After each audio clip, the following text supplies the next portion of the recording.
Can't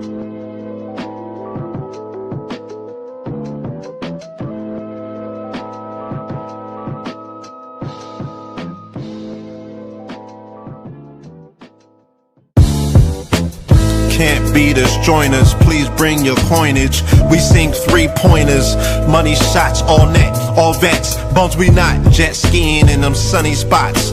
With women edible like gummy drops. Dummy stop, dummy stop. No weapon form can intercept a storm. Once my intellect is on, I'm projecting all magnetic fields.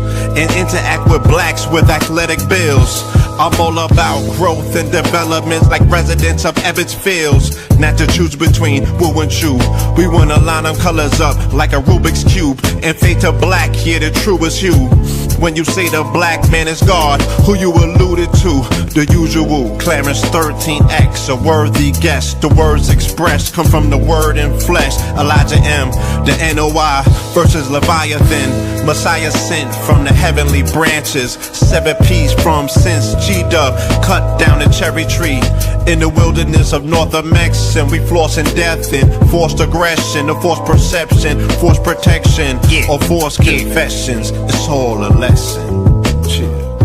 The sorcerers from Corsica, killer tonics, sticks and drums like the Philharmonic Orchestra. You niggas still playing harmonicas from officers, fabric softener, jive turkeys popping 5 perkies, playing with keys, the Scotch stores type. For that soft white, we could've caught life, just being forthright. First class on my 4th flight, popping out like Fortnite. Every night we lit like Porsche lights. The meek shall inherit the earth, oh yeah, they're scorched tight. And these niggas, they some hoes in these streets. Me, I'm 10 toes in these streets. They lost their souls, niggas got holes in their feet. Shit, I'm just worried about the craft and how to perfect it. Not worried about the craft, yeah, that's out of perspectives. Focus on the chip like I'm Robert Kraft, and then how to protect it. It's the waves of the oceans. Get to the money, nigga, save your emotion. Descendant of the slaves in the graves in the oceans. Mastermind that the waves is in motions. These niggas, they addicted to the folly, addicted to that molly. Making me a movie, them sticks made of holly. I'm Dr. Manhattan, sitting on top of Manhattan. When I get all 5 rings, snap my fingers and pop up on satin. Dressed in all black, yeah, drop top the Phantom. Bless.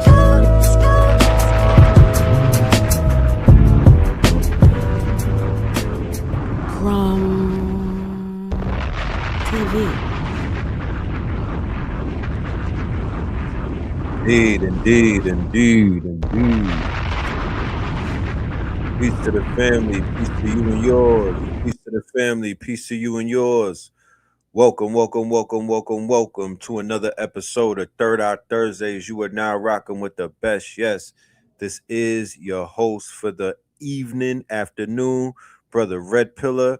That song that you just heard on the intro, that, ladies and gentlemen, is Theta Waves. Theta Waves, THETA Waves, featuring the twin pillars, red pillar, blue pillar. All right. Oh man, how's everybody doing in the building, y'all? What's popping? The sun is out, it's feeling good and whatnot. Good spring day. Today is my little man's 6-year-old birthday. He did not want to turn 6. He was trying to stay at 5. He was tight. He was like, I don't want to turn 6. I want to be 5 forever. But nah, you 6 years old, shorty. Relax. You know what I'm talking about?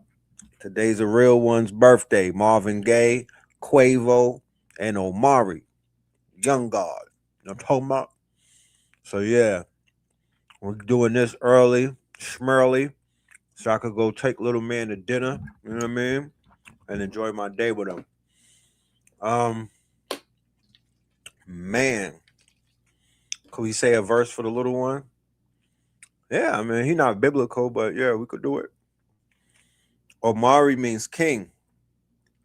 You know? Omari means king. Shout out to the other Omari out there, Kanye Omari West. You know?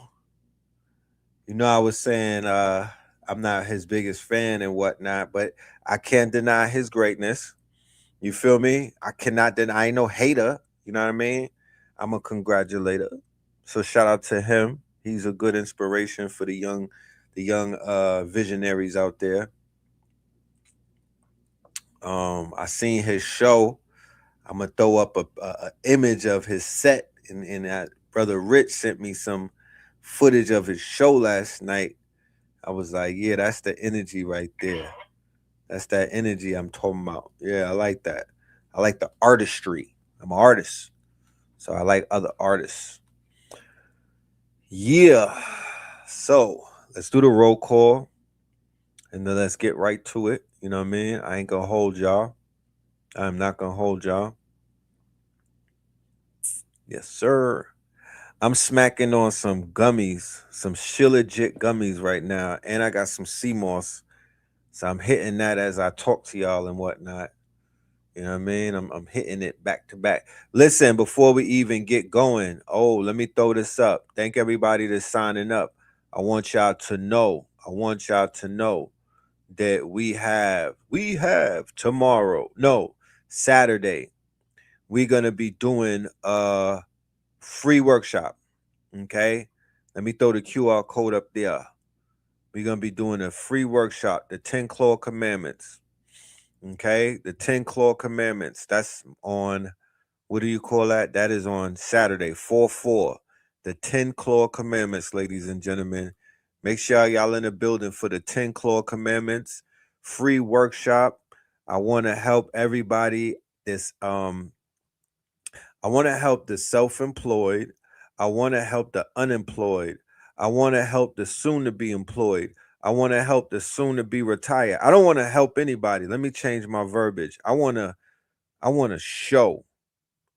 I want to show, because showing is better than telling.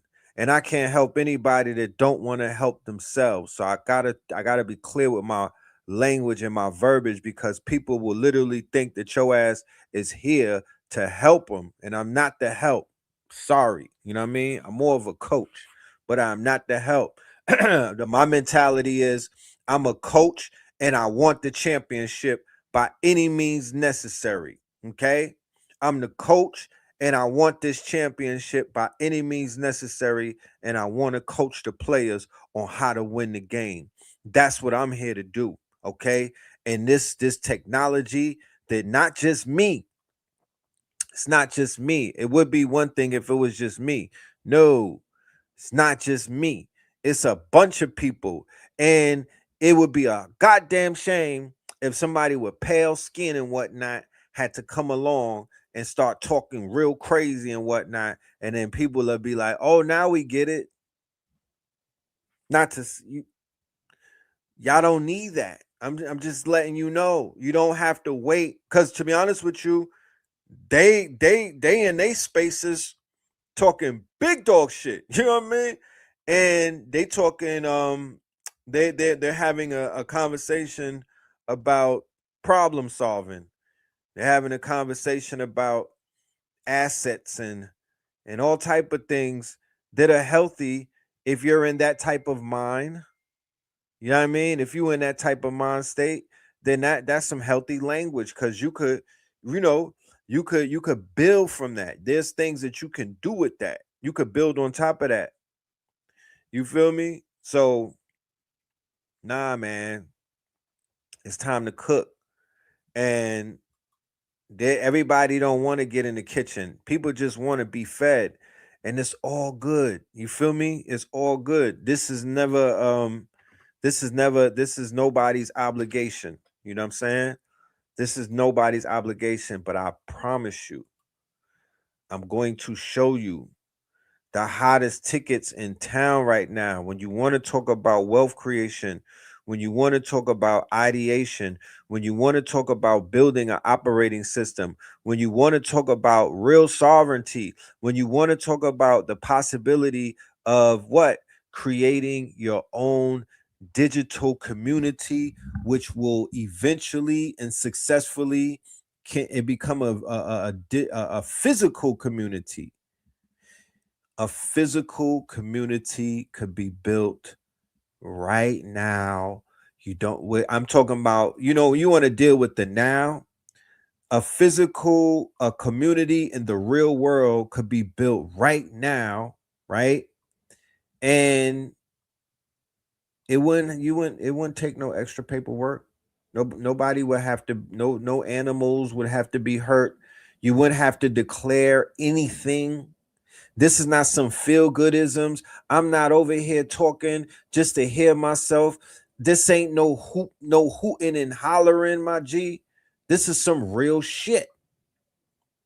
You're not just going to hear it from me. You will hear it from other people. It doesn't matter if you heard it from me first or if you hear it from me last. My ego is not that caught up in, and I got an ego. I you know, it's to no surprise. You know what I mean? I don't ever want nobody to be surprised when your ass find out one day that Red Pill has an ego. Yes, I got a big fucking ego. But this ain't about the ego. This is not about me self-aggrandizing. You know what I mean? I'm not beating on my chest. I'm not pointing fingers. I ain't doing none of that. All I'm saying is check this out.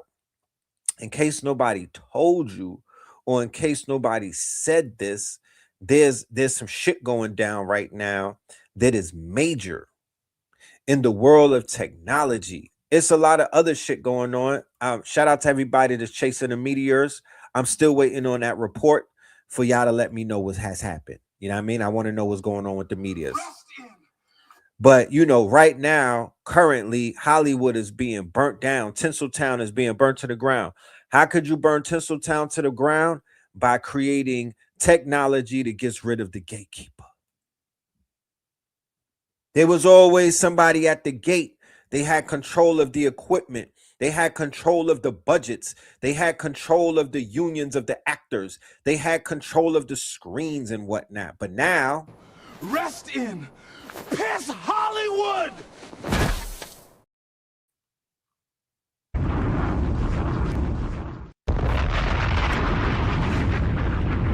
Rest in piss Hollywood!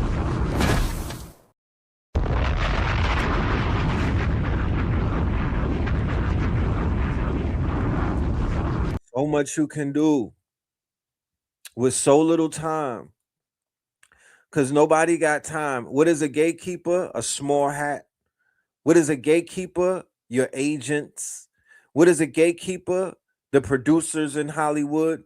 What is the gatekeeper? There's a lot of gatekeepers. It was for Kanye, it was his trainer. You know what I'm saying? So yes, somebody said we about to claw our way out the hood. Yo, Neem, hit me up on the email. Cause I'm taking that. We borrowing that. You know what I'm talking about? I gotta send you a cash app. Yeah, we gonna claw our way out the hood. You don't need no help right now. No disrespect to anybody, no human beings, no homie, lover, friends, none of that shit. You don't need nobody. You don't have to wait on nobody. You don't have to rely on nobody. But right now, just a Wi-Fi signal. And to be honest with you, you could get around that. So we have coming up on Saturday something for everyone. I hope y'all take full advantage of it. You know what I mean? I'm doing this because I can do it. I'm doing this because it needs to be done. I would feel bad if I walked around using the technology, leveling up on the technology, stunting with the technology, because it's gonna make niggas pop their collars and whatnot. And I don't let the people know exactly what the technology is. That would be egregious of me, right? That would be egregious of me. So the 4-4 masterclass is at 8 p.m. You got to sign up and register. Just your RSVP with your email and whatnot. I don't need nothing else from you. I just need your email and whatnot. You'll receive a link and you'll be in the building. We're going to give it about 2 hours. I don't want to be there all night. It's a masterclass and it's free. You feel me? Yeah. I don't want to give people information overload. 2 hours, we'll get the information in the message. The message will be clear by the end of the 2 hours, and then we will be moving forwards. Are the batteries included? I don't even know what that means. But yeah, we smoking on that Bondi pack. Ha! Let's go. I need y'all to roll up, ladies and gentlemen. This is gonna be one of those shows where we will be smoking on somebody again. I just finished the OnlyFans pack. You know what I'm talking about? Only Runts. You know, that shit was hitting. Now we on the Pan Bondi pack. You know what I'm talking about? Now we on that Pan Bondi pack. And boy, oh boy, if you want to talk about white runts, this is the whitest of runts. This is the white runts. You know what I mean? This is a blondie pack. You know what I'm talking about? Yeah, this is that blondie pack. Roll that shit up in a blondie swisher. Okay, roll that up in a blondie swisher, looking like if looking like a Great Dane with a wig on. Fuck out of here, Pam Bondi. Fuck out of here. Yeah, you gotta go. I'm packing you up. You getting packed up today, boy. Woo! You gonna feel this one. Fuck out of here. Let's do the roll call though. Let's see who's in the building, and then we will. Yeah, while we do the roll call, y'all roll up. We got DC in the building. We got Thailand in the building. You know what I'm talking about? We got Thailand in the building. Yes, sir. Houston up in this thing. We got the Louis up in this thing. Flint, Michigan. Hawaii. DMV. Manchester. Gary, Indiana. Landover. St. Croix. We got Las Vegas. Los Angeles. Mississippi.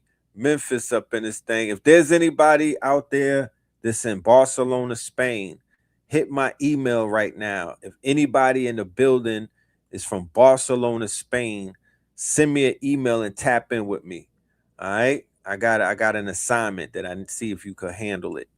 Mountain City, Colorado. 7 Mile, Detroit. We got Detroit. What up, though, Detroit? DMV in the building. Chicago Bull in the building. Melbourne. We got Tanzania. Portland up in this thing. All right. Magic City up in this thing. New Jersey. Charleston. Montreal. Detroit. Chirac. Nichols. Oregon. Tampa. By way of Boston. Chi-Town. Griffin up in this Far Rockaway. Yo, shout out to everybody leaving comments. That's what I'm talking about. I just put the fatwa out there. I need comments. You know what I mean? I've been going. That's the social currency of these videos. The feedback. There's no other way that y'all could pay me back but leave comments. Because remember, this is a conversation. You know, I'm talking about the same way that we talk in a live chat. Imagine if I was going in doing these shows and it was like a drip in a live chat, like 2 comments every hour. I wouldn't be able to, you know what I mean? This is kinetic. This is a kinetic a relationship right here, moving of energies. So the comments are where the energy deposit is. I can't see you. I can't talk to you. I don't know anybody like that. All I'm drawing from is those comments. Eventually that will open up. You know, the next phase of social media will be fixing that bridge and whatnot. If anybody out there want to make a few billion, holla at me and we could brainstorm on how we could do that. You know what I mean? But the comments is with that's the currency. The comments are the currency. DMV in the building, Brooklyn in the building, Chattanooga in the building, DR in the building, New Orleans. It's too many topics being talked about, too much information being dropped. You know what I mean? Where's my reporters at, my investigators at, my add-ons, my, you know, the people that's like, yo, that's cap. I'm with everything because this is a barbershop. Know the Ledger is a barbershop. You know what I'm talking about? If we ever did a pop-up, it would be in a barbershop. Dead ass. Y'all be getting shape-ups with the razor like Anastasia. But we would be talking our shit and listening to music and maybe some Pooh Shiesty. You know? And we would be arguing like in a barbershop, not arguing, talking our talk, you know, like men do, men and women. Shout out to Eve and Nicki Minaj. They was cutting hair and talking that, you know, that's how I like to do it. the old school way. You know what I'm talking about? The Brooklyn way. I used to sharpen up my sword in a barber shop. You know what I mean? You know what I'm talking about? The niggas would come in there with the spacely sprocket shit. We get them, we shape them up real quick, pack them up real. Yo, get up out of here. You ain't even getting the cut. Get.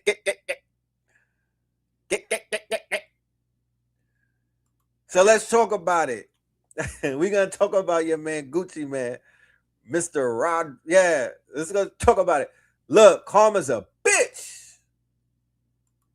Boy, oh boy, what's going on with the moon and whatnot? Where's my astrologist? Yeah, Spider Cash and whatnot. Where's my astrologist who could tell us the alignment? I know we just had a pink moon, but it's a lot of shit going down right now. I need to know where the moon is at. There's some alignments taking place. They stuck Iceman for the ice. They done got Gucci for the ice, my niggas. My heart is in Memphis. Look, the nigga say the creator of the Shiesty mask. Should we get right into it? Nah, let's warm it up. Let's warm it up. We're gonna get to this. We got pieces, we got nuggets and whatnot. Let's warm it up and let's walk them down. You know? Yeah, I want the barbershop where you getting a masseuse, you getting your feet rubbed. You could put your feet in the peroxide. There's a baddie or a goodie rolling up the hemp backwoods. Huh? You might be getting some Reiki shit. You be getting braided up and everything with two goodies on your head, braiding you up. For the cistern and whatnot, you getting your locks washed with lemon pepper water. Yeah, that's my barbershop. And then everybody has an earpiece so they could just press a button and talk to the people. You know what I'm saying? We got like information on the big screen TVs, and you niggas could debate. Yeah, you know the rapture is near. They took Gucci down. Listen, go and get your bug out packs, my niggas. It could happen to anybody. They took Gucci down. They took Gucci down. Go and get your bug out packs. Yeah, it's going down, my niggas. I hope you got a bunker. Yeah. They took Gucci down, okay? Yeah, and I need to know if he's talking to them people or not. I need to know if listen, where's my look, shout out to the Imaginarium, but I give them, they got a lot of work on their hands. I'm not gonna keep throwing these assignments to the KTLians, to the Imaginarium. I'm talking to y'all out there with your goddamn Hicksfield accounts. You niggas are monsters on Midjourney. I need an album cover, Bully, but it ain't Kanye. It's Gucci Man and his teeth is missing. Can we get that? Can y'all? There's my email. Can you email me that? I need an album cover with Gucci's face on it. The same exact shit that look like Kanye. Instead of two grills, there's two teeth missing. Let's walk them down. We're gonna get into it. We're gonna get into it. Before we get into it, word from Iran. They fucks with us the long way. Let's go. Assalamu alaikum. Peace. Malaikum assalam, my brother. What's poppin'? Assalamu alaikum. Peace. I'm from Iran, and we are here to show you the solidarity and the connection that the US imperialism made us to have through one God, one blood, and one common enemy. All these people, martyrs that you had faced and have experienced. Them niggas been watching Hidden Colors. What we talking about? Woke Iranians? That wasn't on my bingo card. Have the same experience as us. They fought against the imperialism, try to build their own foundation, try to build their own society independently, and got killed. None of these guys are unfamiliar with all these titles like gangsters, radicals, just like we are facing right now in the history in the Middle East. They're calling us terrorists, extremists, radicals. From Martin Luther King, Malcolm X to Nipsey Hussle, we are all sharing the same goal, having an... That's the smartest Iranian that I know. This nigga smarter than homie to be with the suit on talking. And the dude, what's my dude to be on YouTube? My thing with him, why he be talking like the camera is forcing him in a corner? My nigga need an open space. He needs to be like the professor and speak with an more open space. Set the camera back. They be like they walking him down with his camera and shit. I get claustrophobic watching them. This is the smartest Iranian that I know. Alhamdulillah. They should have been put these videos out. They had me with the Lego videos. Now my nigga came. Yeah, look, they put that through that Photoshop. They know what they doing. He's standing on business with the open toe sandals and whatnot. And he got scrubs on. Smart man right here. Smart man. I'm from Iran, and we are here to show you the solidarity and the connection that the US imperialism made us to have through one God, one blood. And is that what type of drip is that he's wearing on the Parker? Yeah, my nigga from Middle Nation. He need to expand the camera, man. one common enemy. All these people, martyrs that you had faced and have experienced, Did he lie? have the same experience as us. They fought against the imperialism.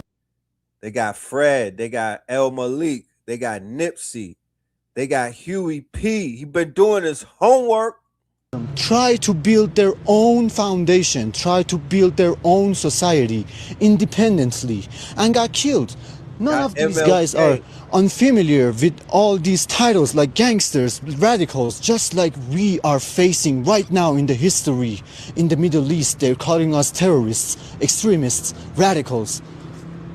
From Martin Luther King, Malcolm X to Nipsey Hussle, we are all sharing the same goal: having an independent and free society. Assalamu alaikum. Peace. Fear of the Blackamoor Messiah. Y'all press 1 in the chat if it's time for another episode of Fear of a Blackamoor Messiah. Is it time for another installment? I'm feeling like it's time for another installment of the Fear series. Man, look at it right here. This is what they fear. You got to understand. They said it's a holy war, and this is Holy Week, ladies and gentlemen. This is Holy Week, and they declared a holy war. All we were doing over the years was just getting our family prepared and ready for this day and whatnot. We're in the eschatology cycle. So a fear of a black planet starts from a fear of a Blackamoor Messiah. I promise you, they are in fear right now.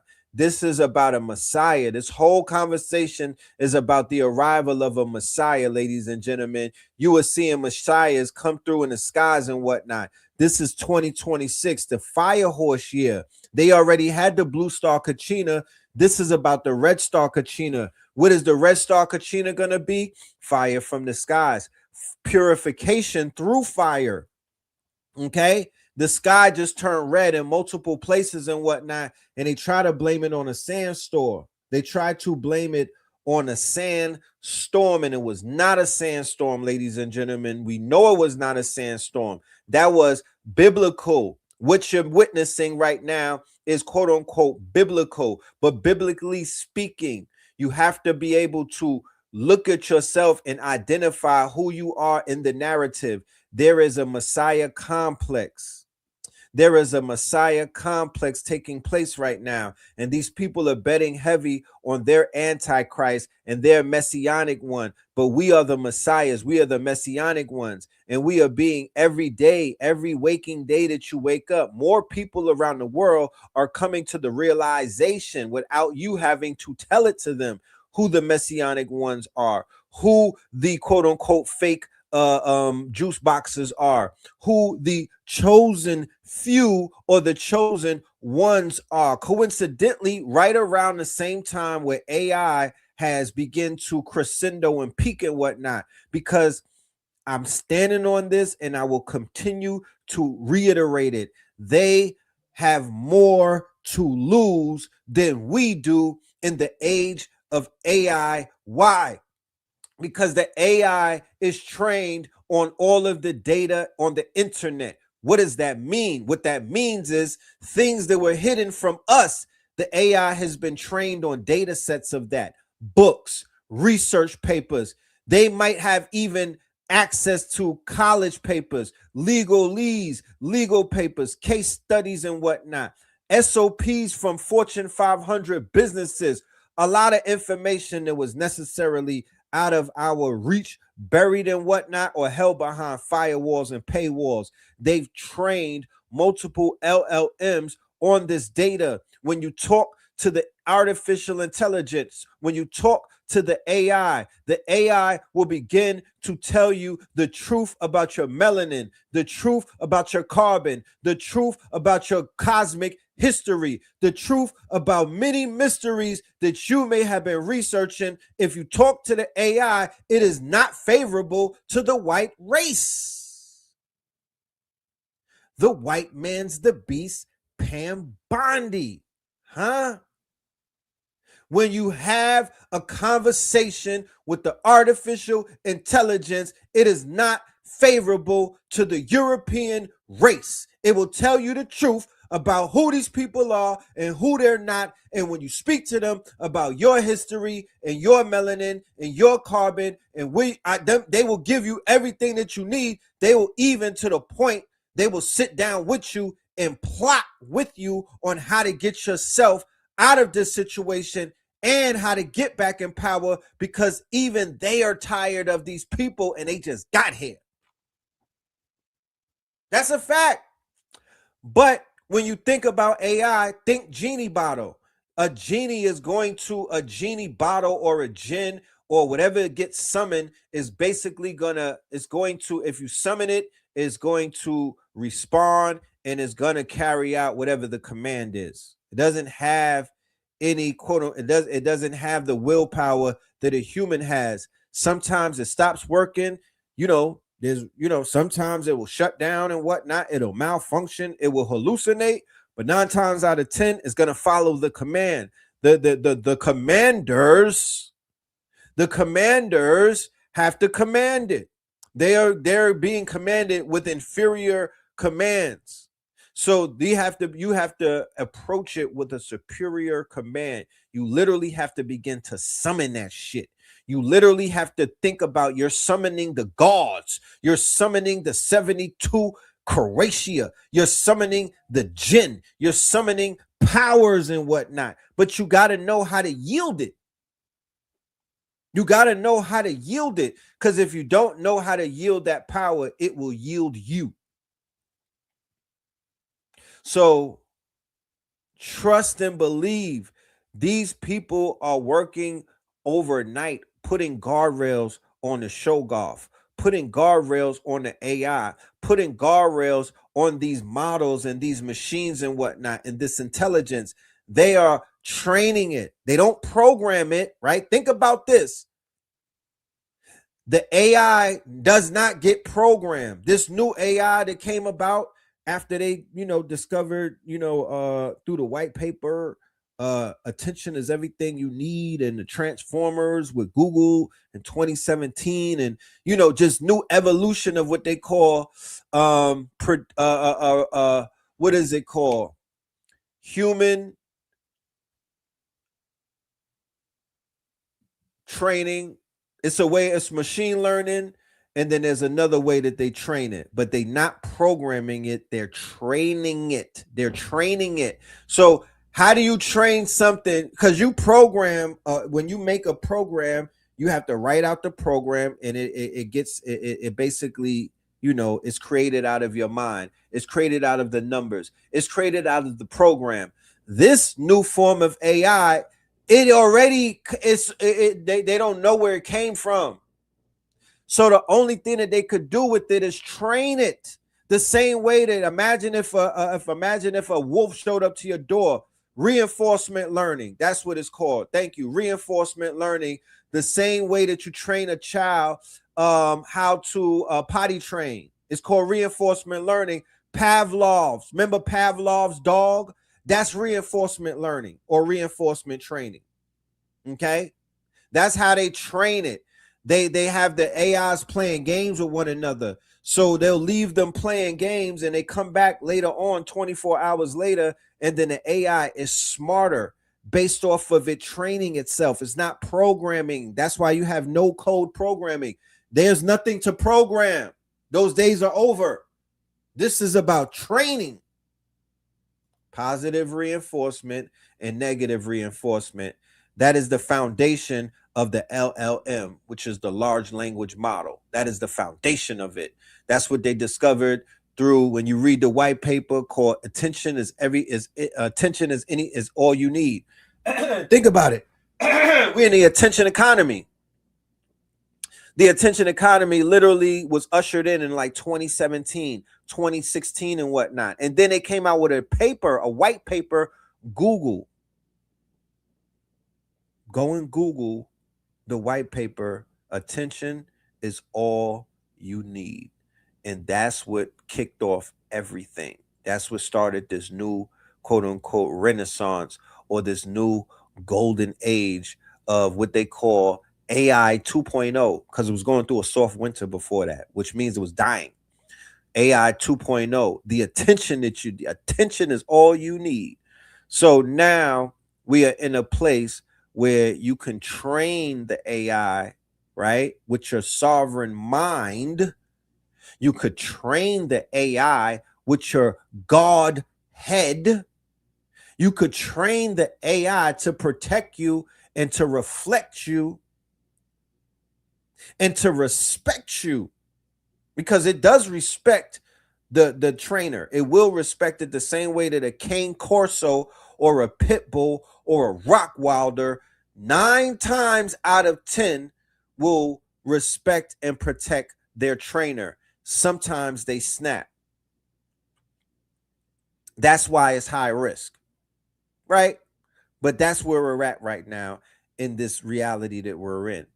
But make no mistake about it, if you knew how to yield the power, if you knew how to swing the sword, if you knew how to quote unquote command the nuclear power that's at your goddamn hands, you would be doing more than what you're doing right now. They lose sleep over the thought that you figured this out. They know if they keep you distracted, you won't figure it out, while they come up with ways to make private frontier models access only to the rich and the wealthy. They're going to cut the access very fucking soon. The same way that they're talking about the Iranians are going to cut the cables in the ocean. All of this shit will be cut soon. So in the meantime, between time, GitHub is your friend. They just leaked the source code for Claude Code. They leaked the DNA. They leaked the genome code, and you could basically have it in your computer, off the internet, localized, decentralized, and do God knows what. Whatever your mind's eye, you could create. Oh my goodness, I can't even talk about what you could create on YouTube. Sky's the limit, my niggas. Whoop-de-doo. Sky's the limit. This that type of conversation that you gotta have inside of a goddamn Faraday bag. You feel me? This the type of conversation you gotta have in a bunker.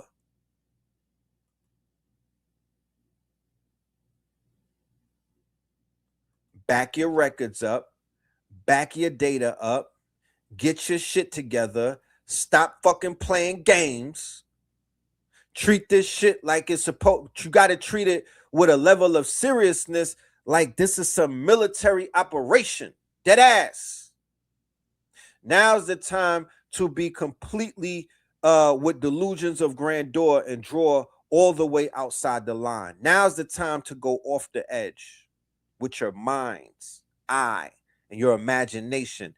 If you don't feel like nothing can stop you, then goddamn it, nothing can stop you.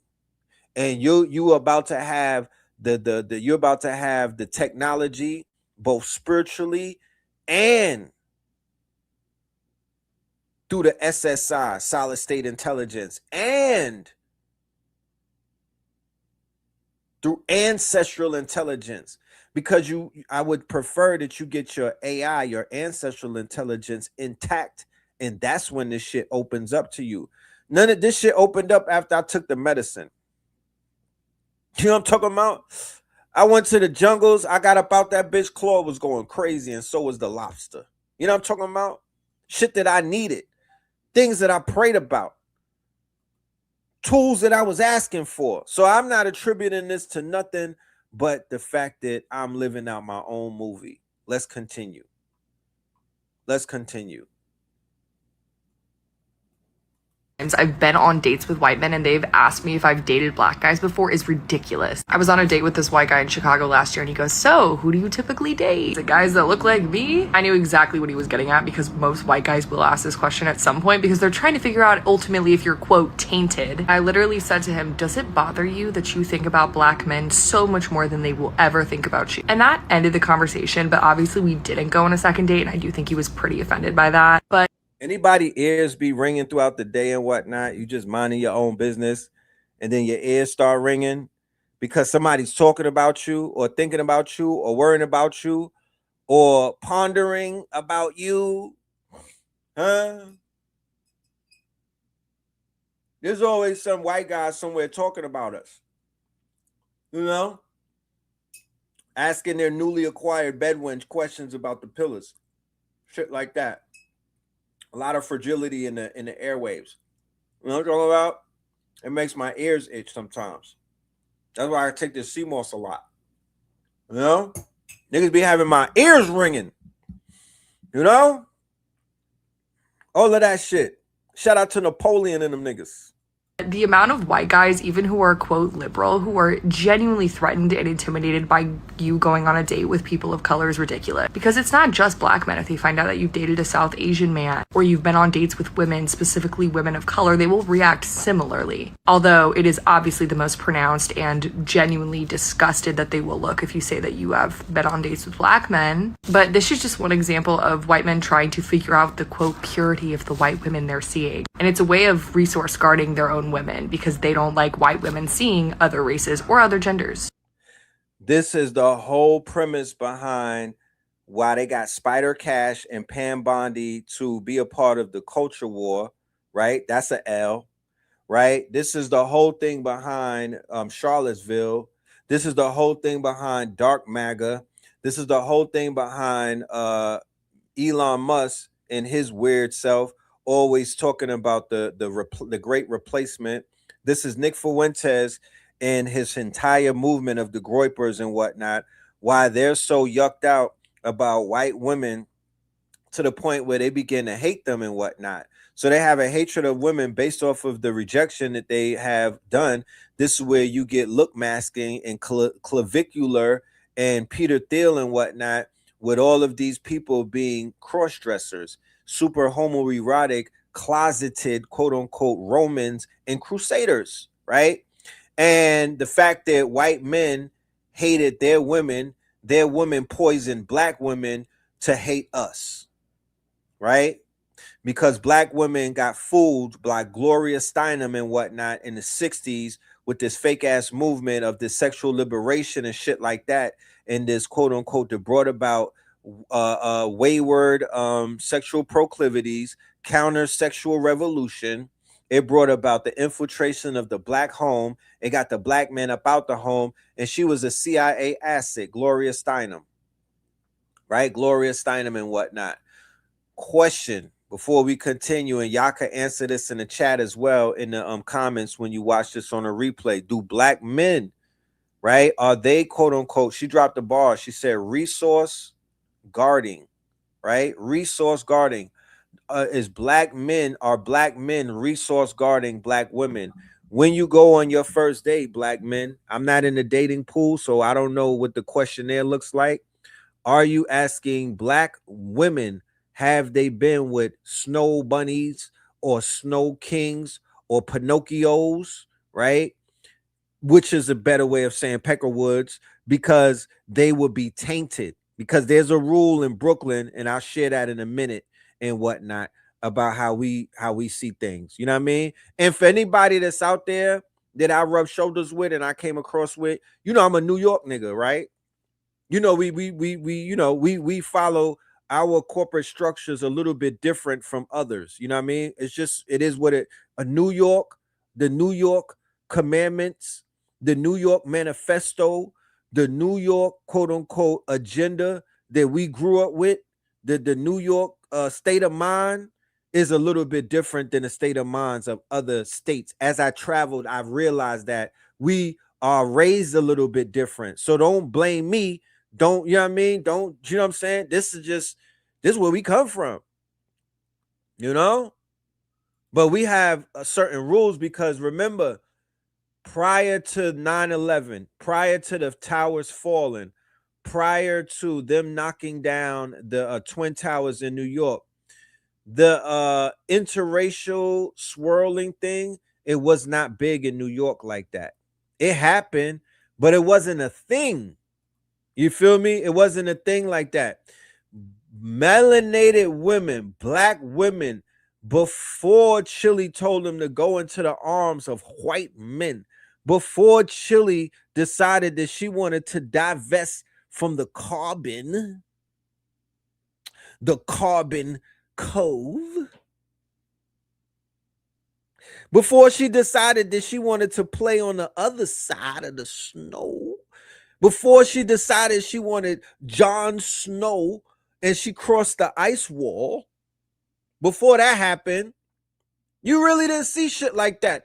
Look, there was when Justin Timberland pulled Janet Jackson's breast out and whatnot, nigga, that was a big moment because that was an image that nobody was even used to seeing. We wasn't even used to seeing white men handle our women's private parts like that. Dead ass. They wasn't smacking on the fatties and whatnot. They wasn't being all intimate with our women. I mean, maybe Tom Selleck here and there with Magnum PI, and then in Miami Vice, Don Johnson took a few of them down. But God damn it, that was about it. That was about it. So post 9/11, what I began to notice in New York is that certain rules began to change and whatnot.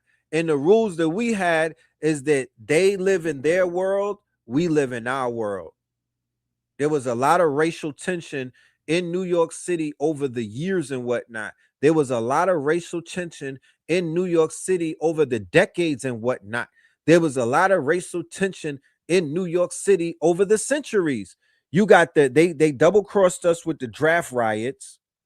You had the Italians with you see the Godfather of Harlem, right? With Briganti and them. The Italians, you saw the Bronx Story, right? You saw that movie, The Bronx Story and whatnot, with Keisha in there. Yeah, that was real talk because certain cultures would penalize the other cultures. The Italians was fucking with us before they crossed us, and so was the Irish. You know what I mean? But they crossed us, and then they started to put chastity belts on their daughters and whatnot, and we couldn't play with their daughters anymore. Okay, we couldn't play with their daughters anymore, and they got down with the ops. Yeah, they crossed us. They got something coming to their asses because they crossed us. Specifically, the Irish and the motherfucking Italian before the Me No Blacks came here. The first group, the first marginalized group, and let's not even talking about the juice boxes. That's why they got to get the type of work that they getting because they really crossed us. They really stabbed us in the back. They really have the Judas principle. But who crossed us? It was Grace from Sinners. Remember, Sinners showed you how the Asian railroad workers and whatnot, how they got all highfalutin on us. Oh shit! Oh, he got money. Oh, you switched up on us. Oh, you selling rice now. You know what I mean? Oh, you a Muslim now. No more dope game. Yeah, so the Asians switched up on us after selling us hella hair and rice. You know what I'm talking about? And chicken. Then the Italians switched up on us and start selling us dope, putting poison in our hoods and whatnot, knocking our people off, took over the gambling, took over the policy banking, took over the numbers, took over the underworld and bankrupted and basically broke broke the underbelly of Black America.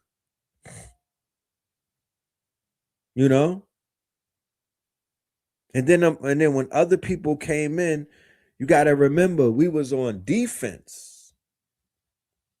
We had already been hit by a few people that double crossed us and whatnot. So we just been on defense, and they've been dumping culture. They've been dumping nationality after nationality after nationality after nationality in our communities on top of our head tops and whatnot. And they basically taint the water before these people get a chance to drink from our well, right? Imagine somebody always player hating on you to every girl that come in the classroom before you even get to shake their hands. Before you even get to shake their hands at the front of the class, before they even walk in the class, they like, yeah, this person is the worst type of human being on the planet. If you talk to them long enough and stare at them in their eyes, this is what's gonna happen to you. So the disposition is already like, nah, I don't even like this person. They don't even like us until they find out who we really are, until they get to know us, until they work around us, until they tap in. Then they're like, oh, yeah, these niggas is dysfunctional, but it's for a reason. You know? Because you want to hang out with Pam Bondi in return. They all of these people come into America, and you know, it's only two Americas. It's our America and it's their America. It's Northwest America, and then there's America Kirk. America Kirk. Right? There's the two Americas, nigga. There's no other Americas. Everybody else got to pick a side when they come into America. It's almost like on Ellis Island. You either go left or right. It's either the original America or it's the simulacra. It's either the simulacra, the simulation America, the Matrix. You know what I'm saying? So all of these different people come up in this bitch and they choose to go down with the Matrix. And the Matrix is spitting in their face, shooting them 50 times, sticking things all inside of them, flipping their sexuality, cutting their private parts off, taking their organs and whatnot, draining their adrenochrome, breaking up their family and stealing their children. That's who you decided that you wanted to double cross us with. That's who you decided that you want to side with. These are the people that you would rather pledge allegiance to. Okay. Because everybody coming into America, you don't play stupid with me. You don't gotta know how to, me no speaking no English, nigga, but you know what it is. You know the temperature. You know what the basis of this whole country is. You feel me? You know it's a black and white country.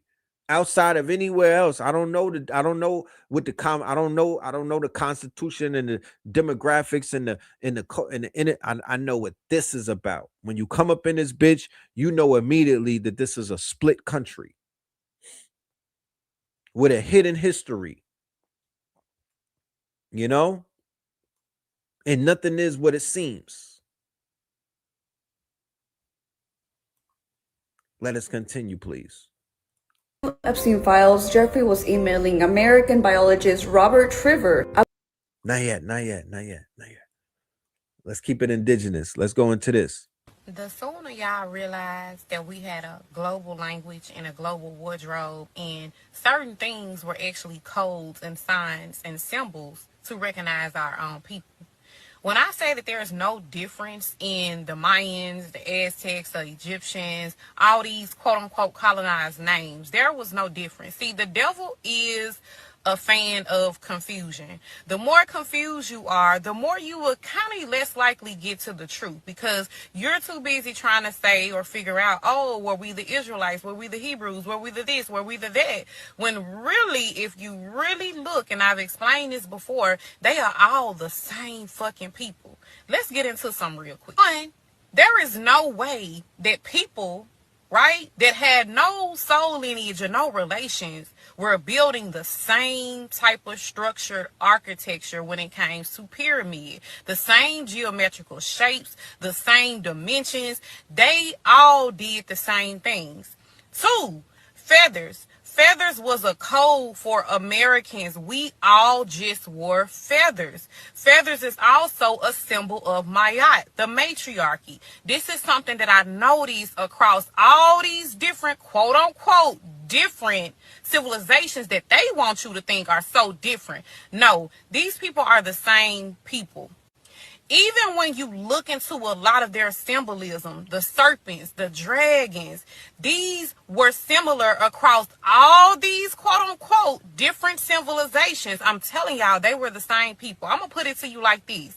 Okay, you got a goddess from Memphis, you got some goddess from New York, you got some goddess from Miami. They may all have different assets, different lingos, etc. They may even dress differently. You know, you can identify a Florida man by the wigs, etc. Right? However, that does not mean that they're not Black Americans. Right? So these were all likely the same people, just different tribes. Look. You should be look maxing on that. Look. See what I'm saying? Just like with the American Indians, you might have Chickasaw, Cherokee, etc. I do not believe that there was no difference in these people. Even look at the wardrobe. I showed this on a YouTube video I'm about to get ready to drop. Look at the wardrobe. These are all the same people. We were into the same things, the gold, the way that we wore our garments, etc., the feathers. This was a global language in the Americas between the civilizations. Now, could it be argued that these civilizations probably existed across periods of time? That's true too, but it is possible that they existed simultaneously and they were just, you know what I'm saying? We the same people. They were the same freaking people. That's the same way I say Memphis lingo, accents, dialect is a little different than Florida, you know what I'm saying, New York, St. Louis, etc. But that doesn't mean that we aren't the same soul. You see how she look? You see her phenotype? Now, when you hear about the tribes in Tennessee, the tribes in Texas, the tribes in the Carolinas, the tribes in Virginia, these are the Pocahontas phenotypes. These are what you saw. There's different phenotypes, but this phenotype right here is an Americana phenotype. That means most of those stone pyramids are only in the America. I mean, just think of it like this. You got the Bloods, you got the Crips, you got all these different gangs. Chicago, Detroit, they got Oklahoma, Black. When I went to the Essence Fest, that is when I had my awakening in 2005. I saw a phenotype of Black people that I never saw in New York City before. And I began to ask questions because I said to myself, these are Indians. These people are beautiful. Their bone structure, I never saw this.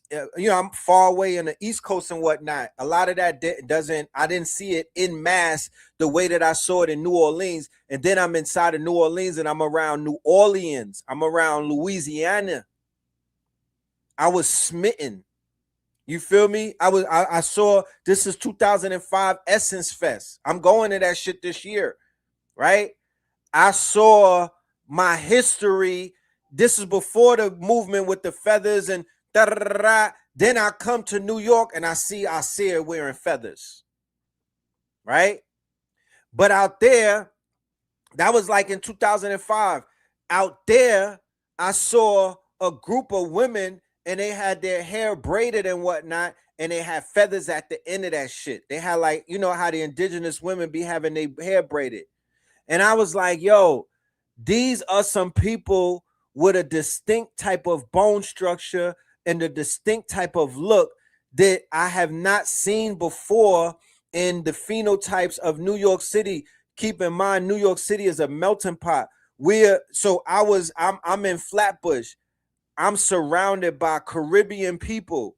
I'm surrounded by people from all different Caribbean lands. So it is a wealth of knowledge that I'm learning about Haitian culture. I'm learning about Panamanians. I'm learning the Trinidadians. I'm learning Jamaicans. I'm learning all of this shit all around the same time, as well as learning American culture.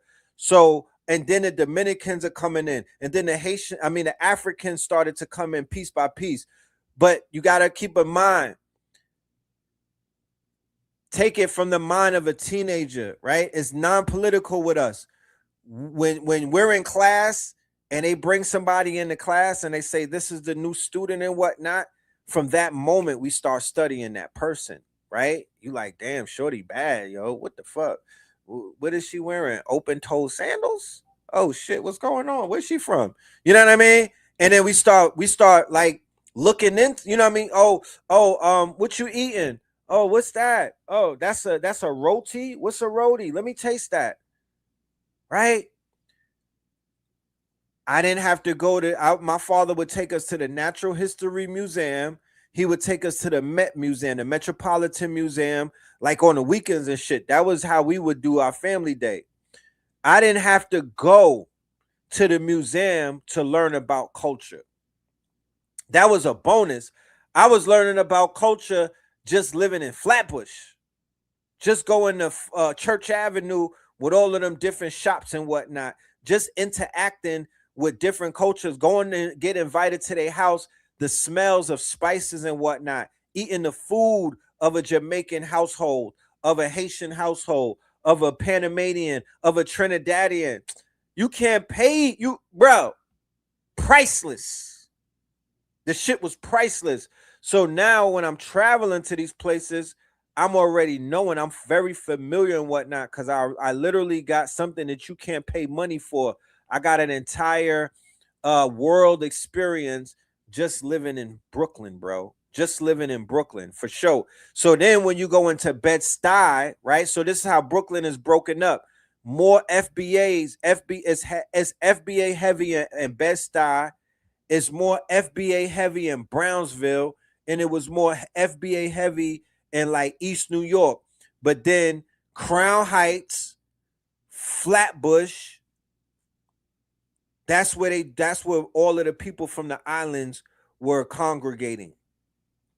Crown Heights and Flatbush, and then it's in Canarsie and shit like that, and South Shore where all of the houses are at, right?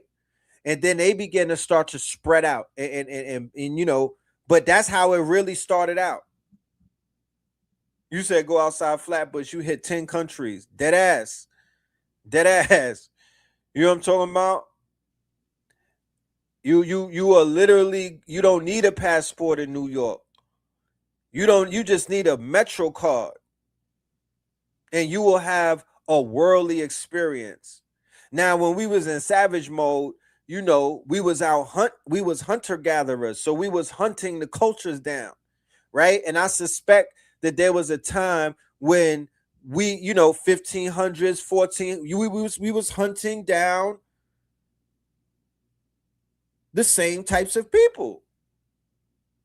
Because when you're native to the land, then you're going to hunt that land. And whoever's on that land, it don't matter whoever's, they're going to get hunted. You feel me? They're going to get hunted.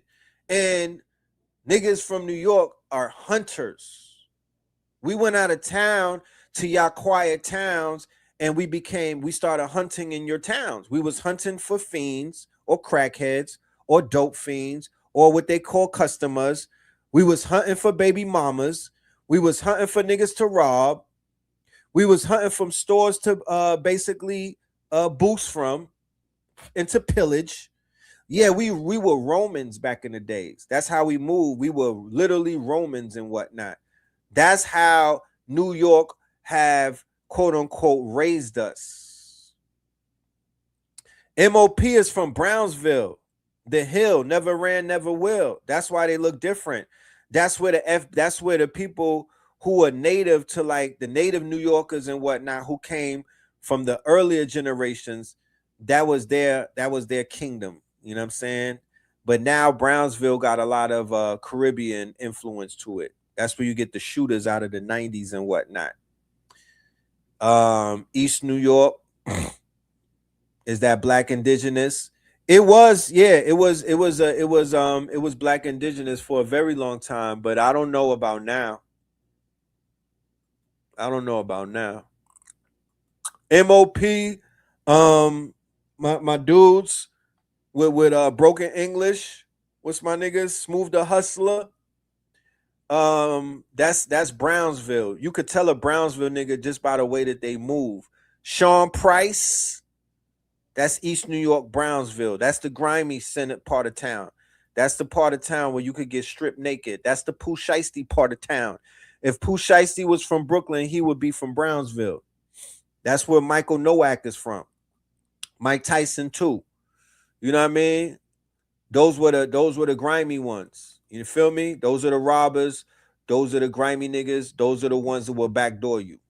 I'm just keeping it a Buckington. You know what I'm saying? Do you consider yourself indigenous or Pan-African? Oh man, what is that? I'm indigenous. I'm Mesoamerican. You know, I'm Mesoamerican. You know what I'm talking about? I'm indigenous to the Americas and to Africa. You know, my bloodline spans millions of years, my genius. Where was ODB from? Was ODB from East New York or something? Yeah, that phenotype, that stock of the ODB types all over East New York and Brownsville. That he's a regular nigga out there. Pooh Shiesty is facing life. Crazy shit, crazy. Little famous Trinidadian. You feel me? So you see, it's a slippery slope and whatnot. It's a slippery slope.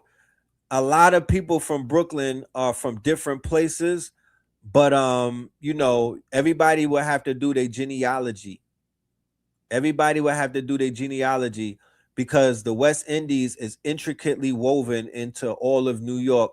I mean, especially now because they started procreating in the 90s and they started procreating from like the 70s. You know, you feel me? They was procreating and mixing up with the different people from the natives and whatnot all the way back in the 70s. And I'm 50 years old from the 70s.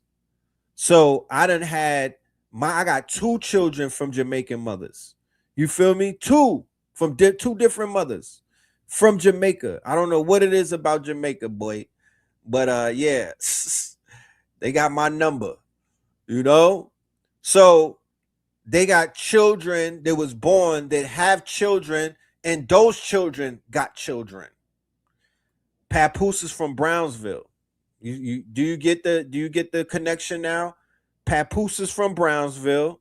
The ashy niggas with ashy knuckles and whatnot. Papoose is from Brownsville. MOP, Billy Dan's in them, Brownsville. Sean Price, Brownsville. Right? So there's a Jizza. Where's Jizza from? Jizza from Brooklyn. I think Jizza's from Brownsville. You know? But these are the anomalies too. The Brownsville, East New Yorkians, those are the anomalies. Mike Tyson is perfect example. You know, 1 million of them die, and that's where the messiahs come from. 1 million of them die, but it's one messiah that makes it out of that whole, you know, like the diamonds in the rough. Those are diamonds in the rough. You feel me? Heavy compressed carbon. The heavy compressed carbon because of the pressures of the weight that they live through in places like Browns. It's a killing field. Yeah, Remy is from Castle Hill, which is the Brownsville of the Bronx, and Papoose is from Brooklyn. That's kind of why they connected like that. Brooklyn is the capital of New York. Oh, hands down. That's not. I didn't even know that was a debate. You know. So yeah, LG, Marcy, and all of that. That's all Bed-Stuy, and the majority of them came from parents who came from Mississippi, and the parents in Bed-Stuy was a part of the Great Migration. So they came from the South. A lot of them came from the South. So a lot of the wars were between the people, the Bumpy Johnson types who came from the South, and they was going to war against the Queenie types who came from the Caribbean and came from places like, you know, it was Caribbean versus the African shit come a little bit later, but it was more of a Caribbean versus the homegrown niggas. That was yeah, Brownsville Carr, rest in peace. That was another Brownsville legend, Brownsville Carr as well. I would say that Smooth the Hustler and Trigger, his brother Trigger, those are very prototypical Brownsvillians. Brownsvillians, like Browns villains, because that's where the villains come from. You know, there's a lot of FBA in Westchester. Yeah. Westchester, Yonkers, and all of that. But remember, Heavy D and them is in Yonkers. I mean, Heavy D is Jamaican. Heavy D is Jamaican. I don't know if CL Smooth and Pete Rock is Jamaican, but you know, it's the influence is there. New York is melted. You know, New York is melted. That's why I am very understanding of how people who are not from New York carry the whole thing about the delineation, the delineation, and their disposition towards people who are not quote unquote considered FBA. I get it, because if you're not from the East Coast, like in places like New York, this a melting pot. What the fuck? You know what I mean? Like I went to Houston and I seen the presence of the Nigerians, and you know, pretty much now a lot of places have exposure to a lot of different nationalities, or what we would call foreigners. But I remember coming to Atlanta and they didn't know what a Puerto Rican was. This was in 97. I brought up I had my dude pull up in 99, my nigga White Mike and whatnot. And White Mike is from Puerto Rico, right? But White Mike looks like he could pass for white for people that don't know what a Puerto Rican is. So the nigga come to Atlanta and we moving and grooving, sliding and riding, and niggas was like, yo, what's up with the white boy? And I was like, nah, he Puerto Rican. And they was like, what's that? I said, oh, I'm in a new territory. Nigga said, what is a Puerto Rican? You know what I'm talking about? I was like, are you? I said, you serious? He said, yeah, what's a Puerto Rican? I said, it's a they Spanish. He was like a Mexican, right? So in places probably from DC forward, the only when they hear they a Dominican, that's why Cardi B blew up like that, huh? When the people in Black America from Love and Hip Hop got exposed to a ratchet Dominican. When did they ever see a ratchet Dominican from the Bronx before? That shit was like an anomaly on a fucking TV station. They never seen nothing like that. We did. We grew up with them. We like what? We talking about her? The people that like to say nigga a lot? The Mino blacks? And we thought that everybody knew about Dominican baddies, or we thought everybody knew about the Dominican ratchets. We thought that y'all was exposed to them, but y'all weren't. This whole new trend where all of the young boys want to sleep with a Spanish girl, and they want to, and a Spanish girl is like a flex. Like, you know, that's not a new thing. That was a thing in New York, but that wasn't a thing out of town before they seen the Cardi B types or the starlets and the bartenders, the star tenders, and the Cardi B's, the Brazilian bubble booty shit kind of brought that into the motherfucking sway of things. Niggas was like, Brazilians. So a lot of people are really beginning to discover these new cultures right now, and we kind of discovered them a lot earlier. But a lot of people from our community and our culture are literally just finding out who these people are. Yeah, the Jocelyn's of the world. They did not know these people existed. They thought Spanish was Mexican. I go to LA. I'm like, where's the Puerto Ricans at? They looking at me like I'm crazy. I'm like, nah, I didn't say where the Puerto Ricans is at. I got tired of the tacos, and I was like, yo, is there anywhere with rice and beans like the Dominican food? They looked at me like, Dominican food? What is that? And these were Mexicans. You understand? Yeah. When Offset saw Cardi ratchet ass, and he saw how she was talking and how nigga she was, Oh man, that nigga fell in love, head over heels, wrapped him around her finger. Yeah, we raised them up like that. They drank the tap water with us. You know what I'm talking about? They drank the tap water. I would say they are the closest next to the Puerto Ricans to you know, I don't know. That's a debate.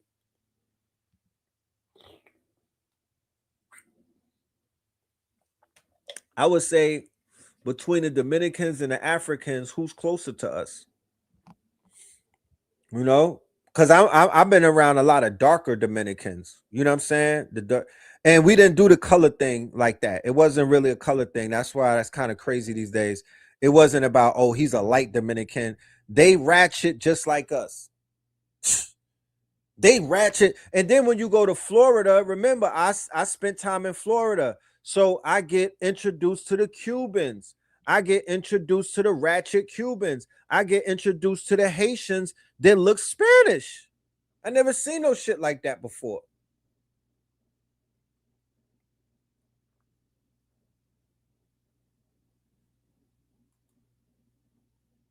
You know?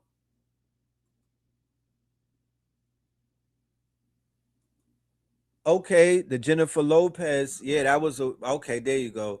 So the Puff Daddy and J-Lo shit started a wave. You know what I mean? It was a wave already, but niggas was on Lisa and the Cult Jam. But after the Jennifer Lopez pop out, yeah. That's when you started seeing them in the videos, and the vixens was looking like Gloria Velez, and that whole that it was like that was the beginning of that whole aesthetic. It's an aesthetic. But we cannot like, I don't know where everybody else lives, but it's hard to deny the influence of cultures when you're in a melting pot.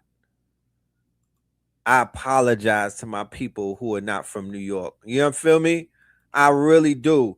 But it's hard to explain how it's not that much, it's not as friction, it's more frictionless than there is friction, because they are adherents to our culture. You said, how did Jamaicans influence BK? Man, influence BK. They influence hip hop more than just BK. The Jamaicans were like, and we're not talking Kool Herc in Jamaica. We talking Shower Posse, you know, Gundalero, you know, Bodman, Ladies Man, right? Because they kind of came through with that Ladies Man shit. You know what I mean? They are the womanizer. They get the womanizer awards. You know, they came to conquer. You feel me? Like, they came to New York. They came to Brooklyn. They mamas and them came in the 60s and whatnot as nurses. And then as the parents, and they started sending for their people and whatnot. So it opened up in like the 60s. Yeah, like after Martin Luther King, like Bobby Hemmett said, it was the civil rights shit that opened up the door and started bringing everybody over here. And the Jamaicans were some of the first ones. But they used the Jamaicans like they used them in the UK to cut the legs of the black people who was in like the medical industry and shit like that. The Jamaicans came in with the pay cuts. They were like the scrubs. Like how when niggas go on strike and they bring the scrubs in football, that's kind of how that was. They kind of cut the legs of a lot of the Americans that had, you know, they were like getting to their bread and whatnot. And they let the Jamaicans come through, you know, and they got to it and whatnot. They did get to it. All you got to do is go to Jamaica.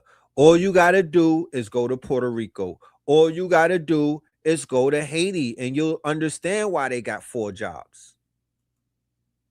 A dollar was like having sex to them. You know what I'm talking about? A dollar? You know how much power a dollar had back then compared to now? So they was getting into it. So then once they tapped into the illegal eagle money, oh my goodness. And then they had rude boy culture. So rude boy culture is gunman culture. They was having them They brought the gunfire. They brought the gunfights. I'm not saying that they wasn't shooting before that, but everything turned into a gunfight after that because they were the Gundoleros. They were raised on spaghetti westerns. Go ask the Jamaican how they feel about John fucking Wayne. You know what I'm saying? Yeah. You a Jamaican on Tuesdays? Yeah. I'm a weekend dread. You know what I'm talking about? I was a weekend dread, you know. I would get on my dance hall shit. You know what I'm saying? I used to get on my dance hall shit on the weekends and whatnot. One pant leg rolled up. You know what I mean? The tank top with the holes in it, nigga. I used to have on Paco jeans. Nah, I'm just playing. I was that nigga with the polo head to toe, Ralph Lauren. You dig me? You understand me? Yeah, I'm trying to get these niggas to, you know, because they have fly Jamaicans. They have fly Jamaicans. The Jamaicans were boosters. You feel me? My shorty. I know I get into this story. Everybody from Brooklyn know about me and this girl too, because we was a riot. You know what I mean? We was man. If we had VH1 back then, I'd be a child TV star, nigga. I'd be a reality TV show star. When you ratchet with a capital R, my niggas. Oh my goodness, I can't even. I'm still recovering from that relationship. I still got mushrooms in her name. You know what I'm talking about? The Jamaican. She stabbed me, my nigga. That's how Jamaican she was. Yeah, nigga. She stabbed me in my fucking arm. That's how Jamaican she was. Just to give y'all some, the Jamaicans are spicy like the Spanish chicks. You know what I'm talking about? They coming through with swords, razors, and all type of shit. They like to throw hands, feet, and the niggas will kick you in your shins because they be playing soccer. Be careful of them. Yeah, let's not talk about the Haitian girls. Man, I've been I've been to Haiti a few times. Let's just say that. Sapase, my niggas. I've been to Port-au-Prince a few times. You know? Yeah, so it's up and it's stuck when it comes to that. You know what I mean? The Haitians that try to feed you that spaghetti. You know what I mean? Try to have a nigga on Serpent in a Rainbow Time, have you zombied out and whatnot. I ain't going. I had to tell her I ain't going. You know what I'm talking about? I ain't going. You know? Not me. Not I, said young Filthmore. I ain't going. I had to break out of a few spells. You know what I mean? They out there. Man, what's that shit where Harry Potter and them go to school at? They don't got nothing on Flatbush. That school where Harry Potter them niggas go to school at don't got nothing on Flatbush. They out there flying around on broomsticks for real. Do y'all know the story about Babyface? Do y'all know the story about Babyface? The killer, not the fucking singer. Babyface, the killer, the nigga who was disappearing on niggas. Yeah, that's an urban legend. It's not a legend. It's a urban. It's a real life story about Babyface from St. Paul's. He was a Jamaican nigga who got somebody killed his brother. He was a young kid. He was not like that. He was not like that, but his brother got killed. It's a Heru story. And he went to Jamaica and got some powers put on him from the Obia man. And then he came back to America, to Flatbush, and created a whole killing spree. You know what I mean? To the point where the police cornered his car and everything. The nigga got out the car and walked right past them. That's how strong his voodoo was. Dead ass. That's Babyface. You could Google it. Just put Babyface Flatbush killer. You know what I'm saying? Like that magic shit is real, my nigga. Flatbush, Hogwarts don't got shit on Flatbush. Dead ass. You can ask anybody, not just me. Hogwarts don't got shit on Flatbush, Brooklyn, nor Crown Heights, nigga. They out there. And then they got to top it all off, they got the curly locks out there with us. So you got the Caribbean magic, but you also got the Jewish magic all around us. Because the biggest sorcerers from goddamn from the Ukraine and Russia is right on Eastern Parkway, and they in Coney Island. They in Coney Island by the ocean. Remember, they took over Brighton Beach. That's the Russians. That's where the mobsters is at. Then the Italian mobsters was over there in Sheepshead Bay and by King's Plaza. They got the waterfront. The Italian mobsters got fucking, I'm talking about palaces, big shit, big palaces all the way in the back. They be off of the, they be in the back and whatnot. You know what I mean? And then the Russian mobsters, they got their palaces over by the water, over by Brighton Beach, over by motherfucking Ocean Ave and all of that. You know what I'm talking about? Because you got to remember, they do magic with the water.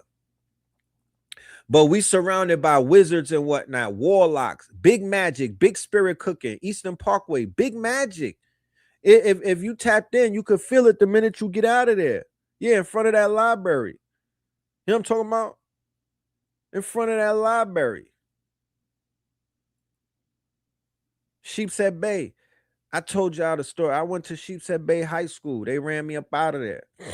You know what I mean? I was supposed to graduate from that bitch. They was like, not this year. Niggas ran me up out of there. You know? And Sheepshead Bay wasn't even like that. We turned that shit up. You know, we turned them the fuck up. And they was like, nah, we can't have this. So all of the haters form Voltron. You know? All the haters form Voltron. Yeah, we used to fight Grady. We used to fight Lincoln. We used to fight all of them on the trains. The most realest school that I went to was New Utrecht. Me and Blue Pill got kicked out of that school and sent to Sheepshead. New Utrecht. Yeah, that was that was it right there. That's a whole Netflix series. The shit that we was doing. Shout out to Ching Bing. That was A.A. Rashid's name, nigga. Shout out to Ching Bing. Ching Bing was a fucking problem. He was a menace. Ching Bing was like Beanie Siegel back in the days with us. Oh my goodness. Oh Lord, the Ching Bing stories is crazy. Yeah, but shout out to him. You know, we was crazy back in. I don't even know. I gotta, man, the level of craziness that my generation was dealing with. Every nigga needs therapy. We should get a gift card from the therapists. You know? You said who tried to stab you? We both got stabbed in life. Blue got stabbed in the throat. You know, I got stabbed in the arm a few times.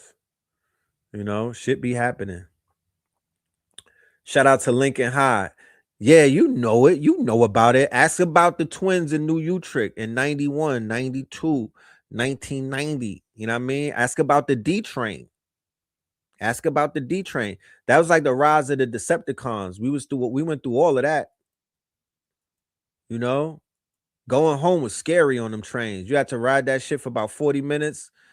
Nigga, you could get stripped naked like a mannequin. Don't be fly on a D train and you don't got no protection or you're not 20 deep. You know, them fucking doors will open up and a horde of niggas will get on. A horde of white walkers, you know what I'm saying? Like zombies, you know what I mean? These niggas looking like zombies, looking like Ninja Man. Like 100 Ninja Mans from Jamaica just getting on the train looking thirsty. You know this about to go down. You know that it was about to go down. You just had to take one down with you because it was going down. Them niggas is piling on top of you, bro. Sheepshead Bay is mad Indian town right now. I could imagine how that happened. I could imagine. I was there when Vanderveer was running the projects. It was the Vanderveer niggas that backed out gats on us. It wasn't the Sheepshead Bay. They was soft. You know what I mean? They was softer than cotton swabs. They had Jamaican niggas from Vanderveer Project. They was about that life. They was selling crack. You know, they was selling crack. And they was mad at us because we had a little bit of motion and the girls prefer the boosters. Yeah, AA was like Beanie Siegel in the movie what's that shit, Backstage? What's the Jay-Z tour movie when Beanie Siegel was beating everybody up? Yes, that was Ching Bing. That was AA. He was a terror. He was a fucking terror. How you think he caught 10 years? You know? They had to humble us. You know how many years it took to humble us, to break us out of that mentality did Brooklyn and Flatbush, because we were in survival mode. We didn't have we were literally in survival mode. So after witnessing some of your close friends get their lives taken, there's no turning back after that. Oh, the Blackout movie. Right. It was like he was like Beanie Siegel in the Blackout movie. You know? So then, yeah, man. It was real back in those days. It was real back in those days, man. And then once again, people got to talk about the crack and what crack did. The addition of what crack. That was the most. That's the underlying factor in all of the 90s is crack. You feel me? Everything else that was going on, the motherboard of the dysfunction, the outlier was crack cocaine. That's what it was. That's what changed everything. That was the big shift. That was the nuclear bomb. You know, that was the nuclear bomb. And the way that it went off is not the way that people may even. It's a more of a socio-economic thing. It was more of a cultural breakage and whatnot from seeing women getting flipped, right? And to see the erosion of the archetype of the Cosby like family archetype, that erosion of the Cosby like family, the erosion of black women as, you know, the queens from the 70s with the afros and all of that shit got eroded, you know. And you know, and when the young men started picking up the crack, that's when it turned some very smart, some very courageous, some very intelligent, some very, you know, Cosby kids started selling crack. Cosby kids that were growing up, they were like equivalent to Theo Huxtable, and you know what I mean? Those and then Tempest Bledsoe started smoking and whatnot. So that shit that you see in Jungle Fever with Gator, where Holly Berry was Gator's girlfriend and she was a baddie, but she turned into a crackhead. Shit like that was really going down. A lot of niggas with the bad aunties and whatnot. The auntie who was a baddie, who had that, you know what I mean? She just had that natural beauty and whatnot. She looked like this girl right here with those phenotypical features and whatnot. A lot of them was getting flipped. But it doesn't mean that they weren't Black American and the same people. You see what I'm saying? So if you look at it, and I'm gonna do a part two. I'm gonna do a part two as well, sis. As a matter of fact, I'm gonna do a free camp for women that look like you. So if y'all want to learn, just hit me on the email. I'm gonna do a free camp for y'all. That they have noticed that check this out. A lot of Black Americans claim that they have noticed that a lot of African men and Caribbean men seem to have a thing for white women. This also seems to be very applicable in the gay collective, where Black men from Africa and the Caribbean seem to have a thing for both white women and white men. Unfortunately, this is very true, and I'm here to explain to you why. For starters, you have to understand that with the exception of the United States, there's not niggas explaining. I'm just playing it so we can have some commentary, but he niggas explaining, but let's go. A whole lot of options when it comes to affluent countries where Black people can migrate to. America is literally the only first world country with the most amount of Black people where Black people can feel safe and secure and thrive. Outside of America, there's not a whole lot of options. And even in America, white people are still the majority. This is even more so in Europe, where there's a lot of Black immigrants from the Caribbean and from Africa. So in places like in Europe, considering the fact that white people literally make up the vast majority of numbers, a Black immigrant is more likely to interact with, work with, live with, and just simply be around white people who do not look like him. The second unfortunate reason. See that mentality? And I'm not going to go crazy on him because remember, I never lived in a country where all I see is Black folk. But nigga, please. What the fuck are you talking about? The proximity. Nigga, you don't live around no white folks like that? What do you mean? Like, what the fuck are you talking about? I lived in Flatbush. Brooklyn. And this is what I began to see. It wasn't the FBA more so, it was the women who were coming from the different, they were the ones that kind of crossed that line because prior to that, our women were not sleeping with no goddamn white men. We were not allowing that. That was not a thing, bro. This is some new shit, and this came in with a new class of black people, like the movie Us. They look like us, but they don't move like us. They don't move like us. The Lupita in Us, the one that was in the basement, they was fucking with the white boy. They was letting the Vienna, they was letting, no, that wasn't our women. Is the fact that a lot of us black people come from trauma. We don't like to admit it, but it's there. Whether you're black in America, black in the Caribbean, or black in Africa. Black in Africa, black in the Caribbean, and black in America, y'all worship a white man on your wall the whole fucking time. Y'all worship a white man with long hair to wear sandals and whatnot. That's your papa and whatnot. And nobody told you different than that. Black women in America, black women in the Caribbean, black women in Africa. It starts there. Let's keep it a buck, homie. Y'all worship that phenotype. Y'all been colonized. This whole sexual tourism, this whole, inferiority complex, giving up your body and whatnot to these fucking tourists just because of their skin color. A lot of us, we done been through some shit. And as a result, we have a whole lot of insecurities deep in our souls that we don't feel comfortable sharing with others. And because we all live in a white supremacist world, after observing how white people are pedestalized, idolized, and idealized in the media, when a lot of black people from the Caribbean and from Africa move to the West, it is much easier for them to conform to that malarkey, to think that white is better. So as a result, a lot of black immigrants from the Caribbean and from Africa not only aspire to attain that level of being that is white approved, a lot of them feel a lot more safe with white people because we believe that we're more likely to be judged by our own people, something that a lot of us have experienced from childhood. Like I mentioned before, Nigeria rewards conformity. Needless to say, a lot... He's fucking lying, bro. He's lying, bro.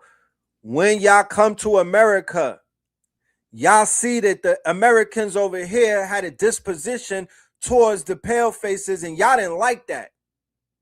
Then y'all start talking bad about us and whatnot, and y'all started making things, y'all said that we don't get along and we are difficult and whatnot, and we're not playing a fucking game. And then they hired y'all at the shade room, and they hired y'all to take our places to do what? To give them lap dances and to pedestal them. When people came into the Americas, that is, y'all didn't want to hear that Marcus Garvey shit. Y'all didn't want to hear that Malcolm X shit. Y'all didn't want to hear that Black Panther shit. Y'all didn't want to hear that motherfucking Khalid Muhammad, Louis Farrakhan, Godbody, Nation of Islam, Malachi Z. York shit. They did not want to hear that. They were averse to that. They said they was dropping slips on us in the workspace and whatnot, saying that we was not subservience. And they came into the workplace and they got on their fucking knees and they let them white people treat them like slaves. I was in the workspace. Stop playing with us. Y'all was cutting us. Y'all was cutting the front of the line in order to give these people special peripheral treatment. It was egregious. Black people from the Caribbean and from Africa, because all they know is dysfunction from people who look like them, there's this illusion when they come to the West that white... So why do white people go into Africa and have their way with y'all people all the time? Why if a white person walking through Nigeria, they don't got nothing to worry about? I don't know. Is that true? You know? White is better, which automatically translates that black or anything that is not white is not. While it is true that most black Americans will always prefer to be in relationships with other black Americans, that does not necessarily mean that there's true love between them. Like I mentioned before, black Americans are the only group of black people who have spent the longest time with white Americans. And as a result, black Americans are the only group of black people who are less likely to pedestalize white people. That does not negate the fact that there's still some fuck shit within the black American collective. A lot of these black men in some of these interracial relationships are terribly lonely. And who the fuck does he have to talk about these things with? Your racist, homophobic, colorist ass chat. You see? So the mentality of being colonized and then coming into America, right? And because of the green card, because of the visa, because you can't come here to be a rebel rouser. You can't come from another place into America to talk down on the motherfucking establishment. So where do you pivot? You gonna pivot to talk down on the people that you're allowed to talk down on. You can't even talk down on a white man if you have a green card or a visa. If you really wanted to, let's just think about that. But because we got close proximity to the Caucasian and we telling every nigga to come here, don't fuck with them. They're not to be fucked with. This is what we do to them. And then some people followed us. Like I said, when I was coming up, the Jamaicans, the Haitians, they got busy with us. And when I say get busy, we was out hunting white folks. You feel me? They went and got busy with us. You know what I mean? But they parents was like, no, Joshua, you can't do that. No, Joshua, don't stay away from these people. They're too bad. Please. A lot of us black people lack emotional intelligence and are terribly judgmental. The reason for this dysfunction is because of how broken a lot of us black people in the diaspora are. A lot of us black people are heavily unforgiving and we do not give each other grace. While this is all indicative of pain, humility is and will always be the only antidote to get us away from this fuck shit back into oneness. And good luck. I can't. If Africans want to heal, just say that. You know what I mean? Because there's gonna have to, there's a lot of re-education and must take place. There has to be a lot of re-education. There has to be a realignment. There has to be a unlearning so niggas can relearn, because people they think that they know us. They don't know us. We don't even know us all the way. They don't know us. Folks don't know us. We're literally finding out who we are. So as long, and I'm learning about cultures and I'm respecting those cultures more. I'm learning about the revolutionaries and multiple cultures, and I'm like, all right, I like that. I respect that. I like their tenacity. You know? But what I am aware of and what I do know is that in America, they're not letting every single phenotype, they're not letting every single archetype from different countries into America. America is more of a controlled environment. America is, you would think that they just let anybody in here. That's not the case. Everybody is cherry picked.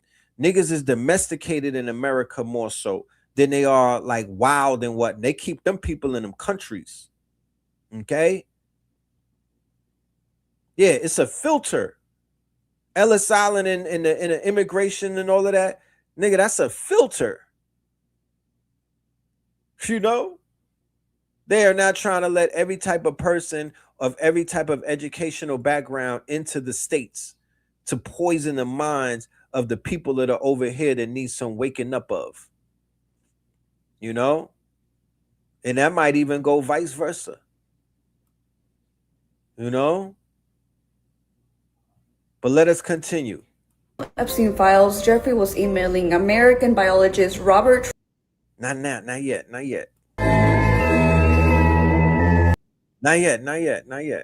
Okay, Big Meech is outside. Big Meech is outside.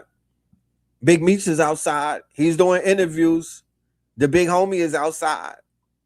Let's hear what he got to say about how did the Make It Rain trend start, right? The Make It Rain trend, when I heard this video, I was like, look at that. I said it all along. I already knew. The Make It Rain, those dollars, is like compost. They throwing compost on girls in the strip club. The dollars from the Make It Rain trend was like compost. It's residue of drug deals. It's the singles that the cartel would not take singles. The cartels refused to take singles. So Big Meech and them had singles in a garbage bag, and they took the singles from the garbage bag and started the trend of making it rain on women and whatnot. So when you look around and say, damn, why do the women have this garbage mind mentality? Even though they're so beautiful, they have a garbage mind these days. The mind is in the garbage. Well, it started when niggas start throwing dollar bills from the garbage on them. Is though, right? How the fuck did y'all come up with making it rain? Because the ones was garbage. The ones and the fives was But garbage. how did it make, like, how the fuck did that happen? I'm finna give it to you. The ones and fives was garbage. You gotta remember, I'm plugged in with big cartels, Colombians or motherfucking Mexicans. Yeah. So back in the day when we first started fucking around with the Colombians, they won't take no 1s and 5s. So when you getting 100 bricks at a time, you know, getting front 100 bricks at a time, you got to keep all the 1s and 5s. Oh, now, shit, the yeah. jury store not gonna take. They're gonna take them only so many times. Right. Then we try and walk around with 100s and 50s so we don't look like drug dealers. Yeah. So you definitely don't want to go on. Just take $5,000 in 1s and Foot Locker Yeah, that shit looks stupid. and yeah. see how long it's gonna take, because they got to understand they gonna count it. They ain't Yeah. not gonna weigh it or none of that. They're No. gonna count Yeah. 1 for 1 to make sure. Up You know to what I'm saying? 5,000, yeah. And so it's only so much cars and jury that they'll let you have. Meech, I can't take no more. Meech, T, I can't take no more 1s. So now you stuck with them. So you look up, we got garbage bags full of 1s and 5s.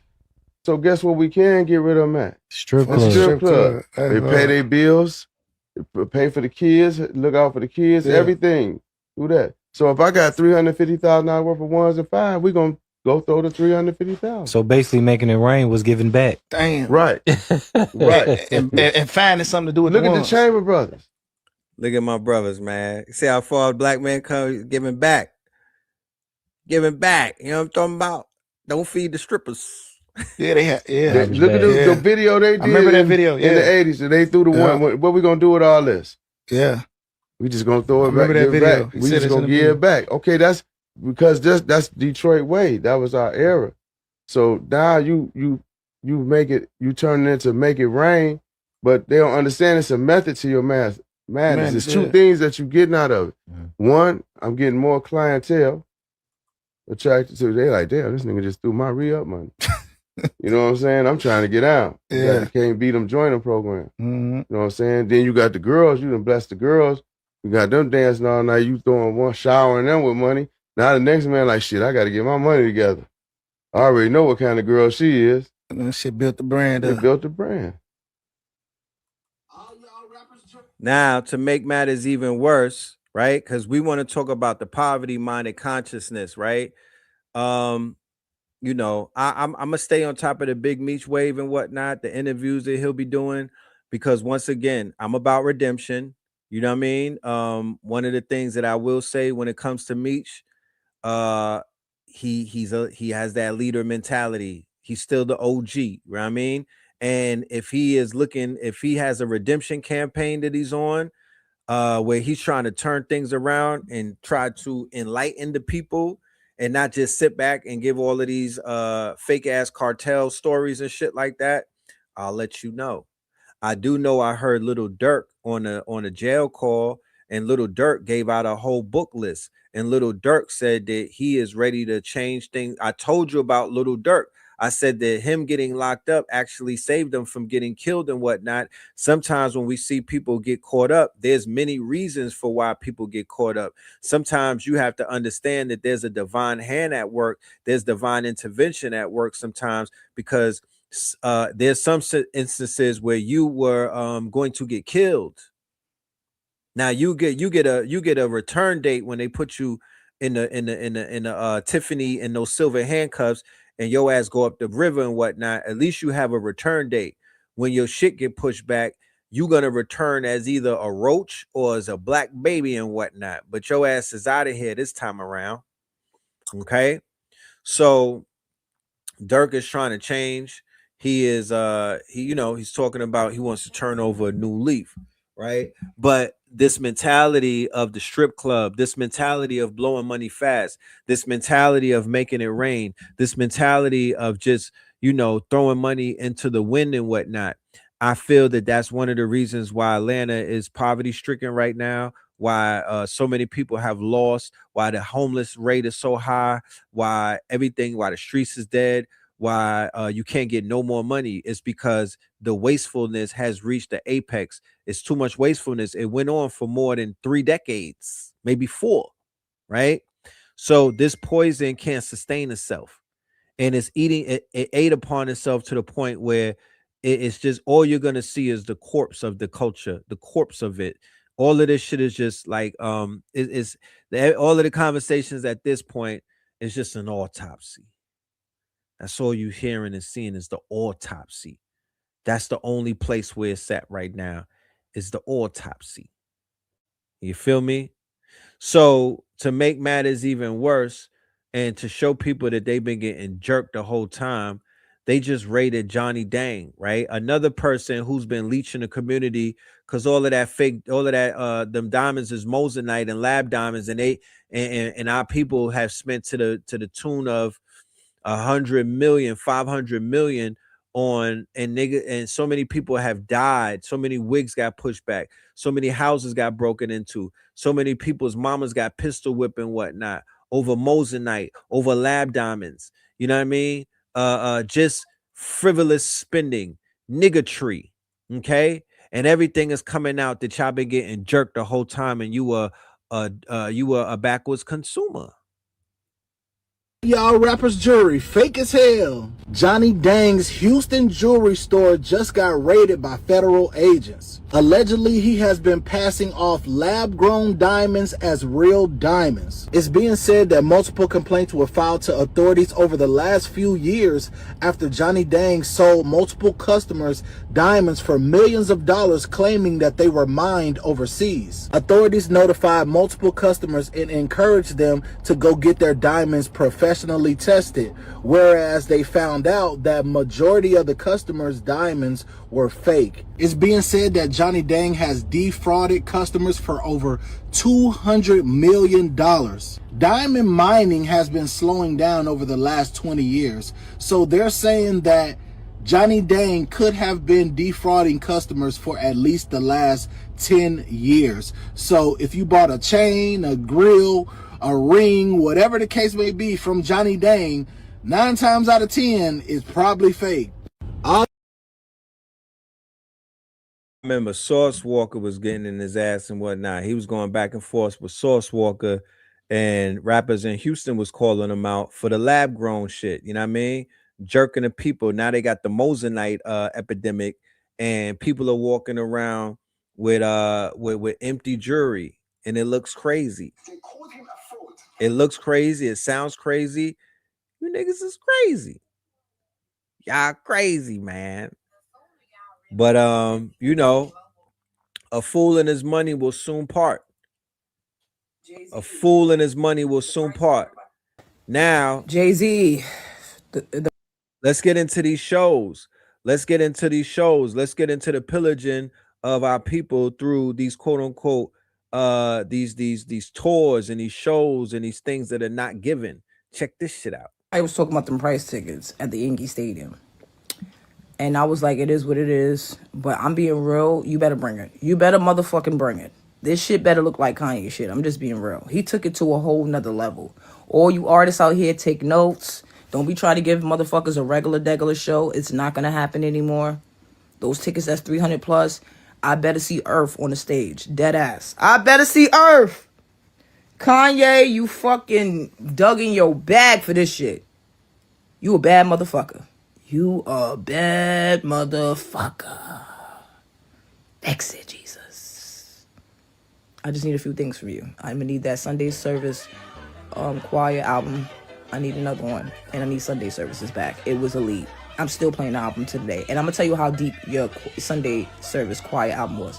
When I was working at Gucci, I used to play that album faithfully. Literally, the devils didn't come next to me. Yeah, I don't want no copyright strike. She wildin'. You know? But yeah, niggas with that weak ass, you better turn up, homie. We don't want no weak ass show, bro. We do not want no weak ass show. You know what I mean? If y'all going on tour and y'all taking people, y'all better raise the bar. Y'all better raise the bar. You feel me? None of that lazy shit. Okay? So let us tap in with young Charles. Charleston, talk to us, Charleston. Lord have mercy. Boy, they got their hand. Now you know the fans don't. Boy, they got their hand. Yeah, they got their hand.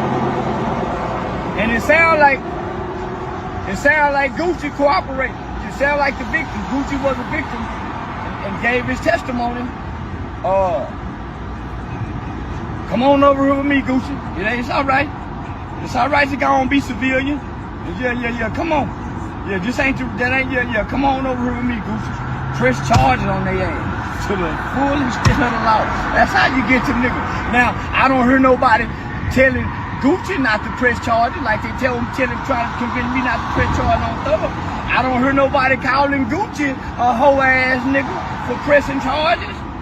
They done put somebody down there in the coma, hold a nigga. That like Suge Knight holding that boy upside down over the balcony, that Vanilla Ice boy. I signed the contract. I man, that's like, yeah. Pooh Shiesty done come out here acting like Red on 5 Heartbeats. Yeah, say, get out what that is. Say the boy done come out here acting like Red off the 5 Heartbeats, man. Once these 3 men were inside the recording studio. Let's get hot in here. I'm Ryan Rabel, the U.S. Attorney for the Northern District of Texas. Ryan Rabel, the U.S. Attorney for the Northern District of Texas. Thank you for coming. This week, 9 individuals, including well-known musical artists, kidnapped and robbed at gunpoint numerous victims at a music studio in Dallas, Texas. 8 of the 9 were arrested yesterday in Dallas, Memphis, and Nashville. These individuals who are charged and arrested include Lontrell Williams Jr., also known as Pooh Shiesty, Lontrell Williams Sr. What's up with you niggas named Lontrell, man? That's a trigger name. Rodney Wright Jr., also known as Big 30, Kadarius Waters, Demarion Gibson, DeMarcus Glover.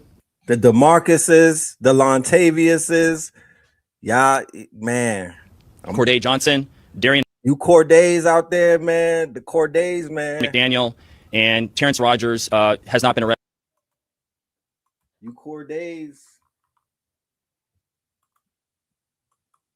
Has not been arrested yet, but will be soon. The complaint alleges that on January 10th of this year, 3 music industry professionals traveled to Dallas for a scheduled business meeting. Lontrell Williams Jr. arranged this meeting purportedly to discuss the terms of his recording contract with one of the victims. Once these 3 men were inside the recording studio, Williams Jr. and 8 co-conspirators, several of whom traveled from Memphis, Tennessee, executed a coordinated armed takeover. As alleged, Williams Jr. produced an AK-style pistol and forced one of the victims to sign a release from the recording contract at gunpoint. The remaining conspirators displayed firearms and robbed the other victims of Rolex watches, jewelry, cash, and other. Jr. and 8 co-conspirators, several of whom traveled from Lontrell Williams Jr. Has not been arrested yet, but will. Once these 3 men were inside the recording studio, Williams Jr. and 8 co-conspirators, several of whom traveled from Memphis, Tennessee, executed a coordinated armed takeover. As alleged, Williams Jr. produced an AK-style pistol and forced one of the victims to sign a release from the recording contract at gunpoint. The remaining conspirators displayed firearms and robbed the other victims of Rolex watches, jewelry, cash, and. Bruh.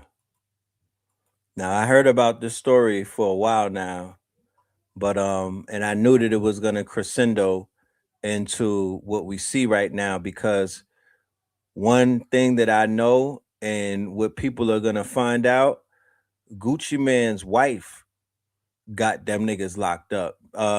Gucci Mane had to go and talk to the police because his wife told his ass, if you don't do it, I'm out of here. We not playing that game, nigga. You're not about to be getting robbed and shit and carrying on, and you're not about to get in the streets having no goddamn war with Pooh fucking Shiesty. Yeah, I'm talking about. So yeah, he locked the wrong one. I mean, they robbed the wrong one. They robbed the wrong one, because I could have told them that's a big mistake. The wife Jamaican, I already know. She got on the motherfucking Breakfast Club and was telling the Charlemagne and them niggas, you know, I run this show.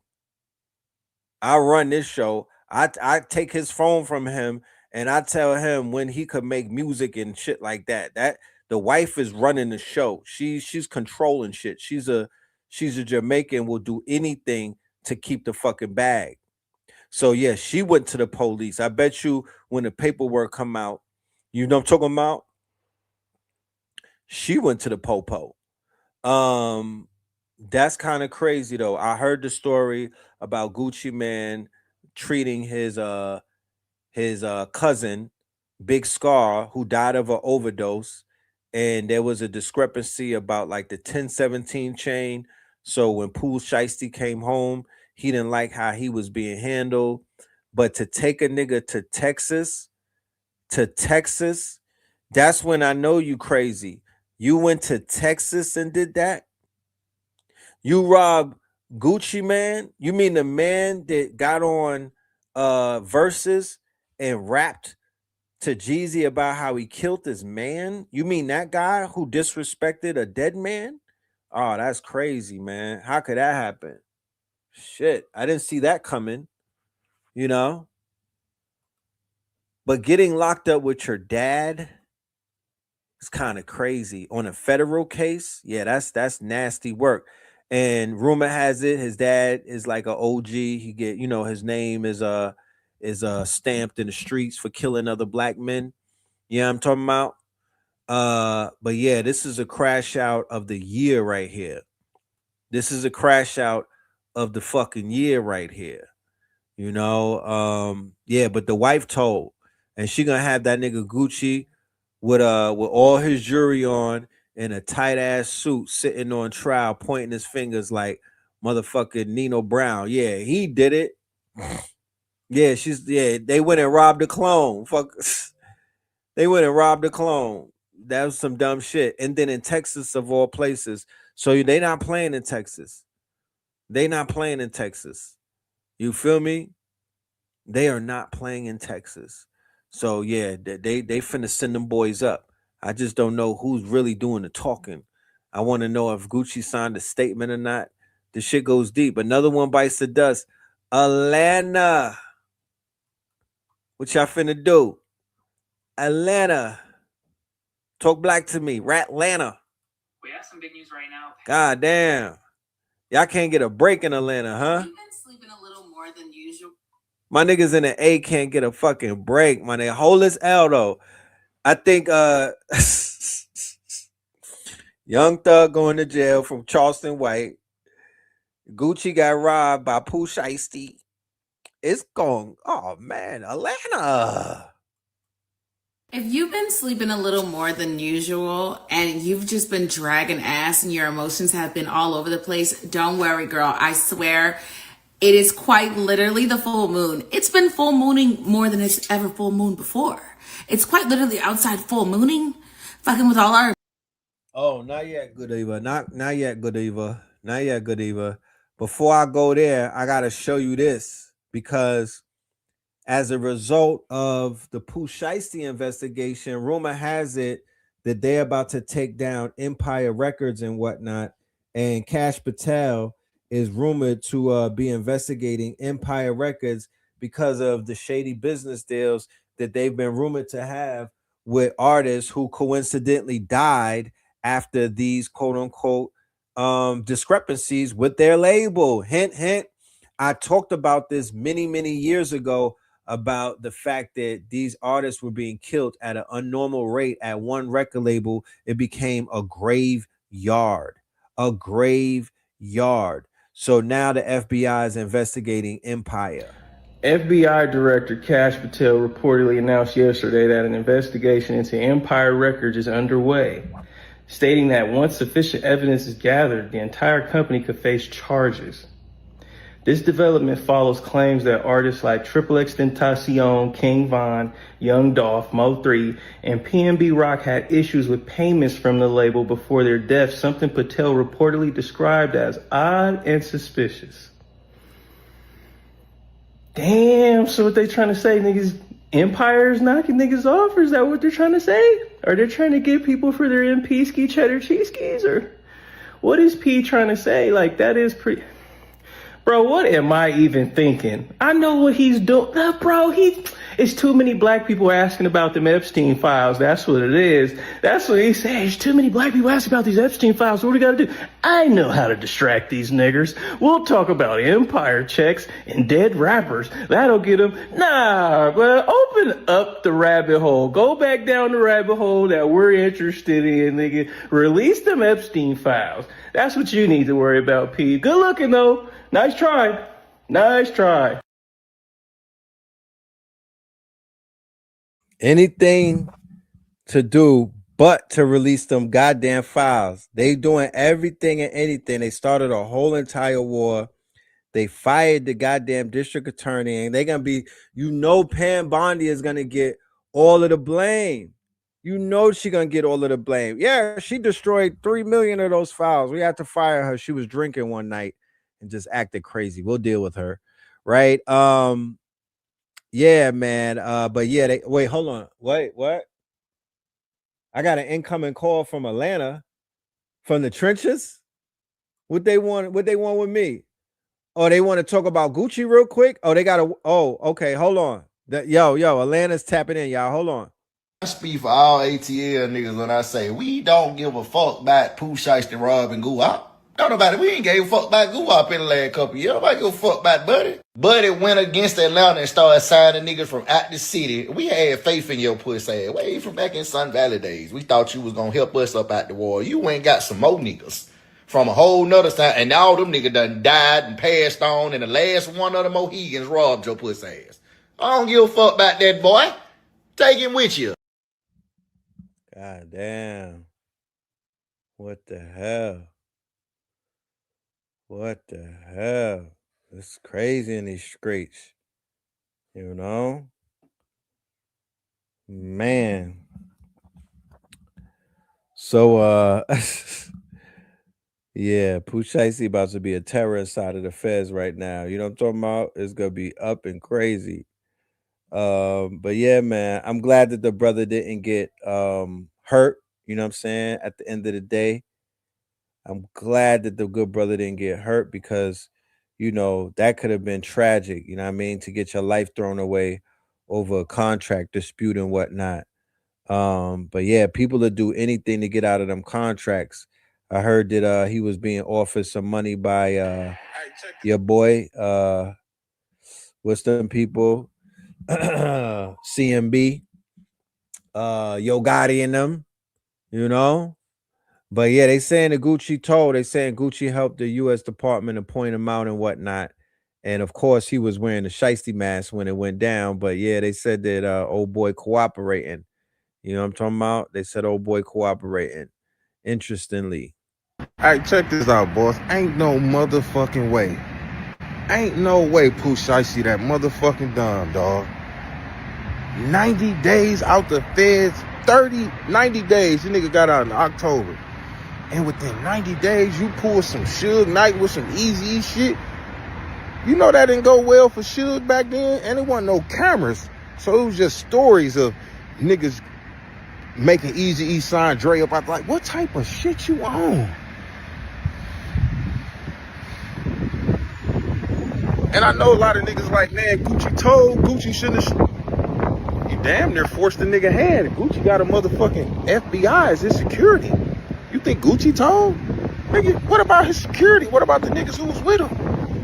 Is you that fucking dumb, man? When I seen that shit, man, I thought that shit was fake. 90 days out the feds. 90 days out the feds. You big dirty. Hey, this should be the lesson to you young niggas, man. You niggas gotta understand, bro. This shit is not what y'all think it is. All this street shit you niggas be trying to represent and idolize. Look at this shit. This goofiest shit ever, my nigga. I don't even know what the fuck to say. I just seen all the details. Man, that nigga, man, they finna. Pooh Shiesty, my nigga, ain't no way you gonna see the streets, my nigga, unless everybody take the charge for you. Everybody gotta say you ain't had nothing to do with it, my nigga, or you cooked. Believe that.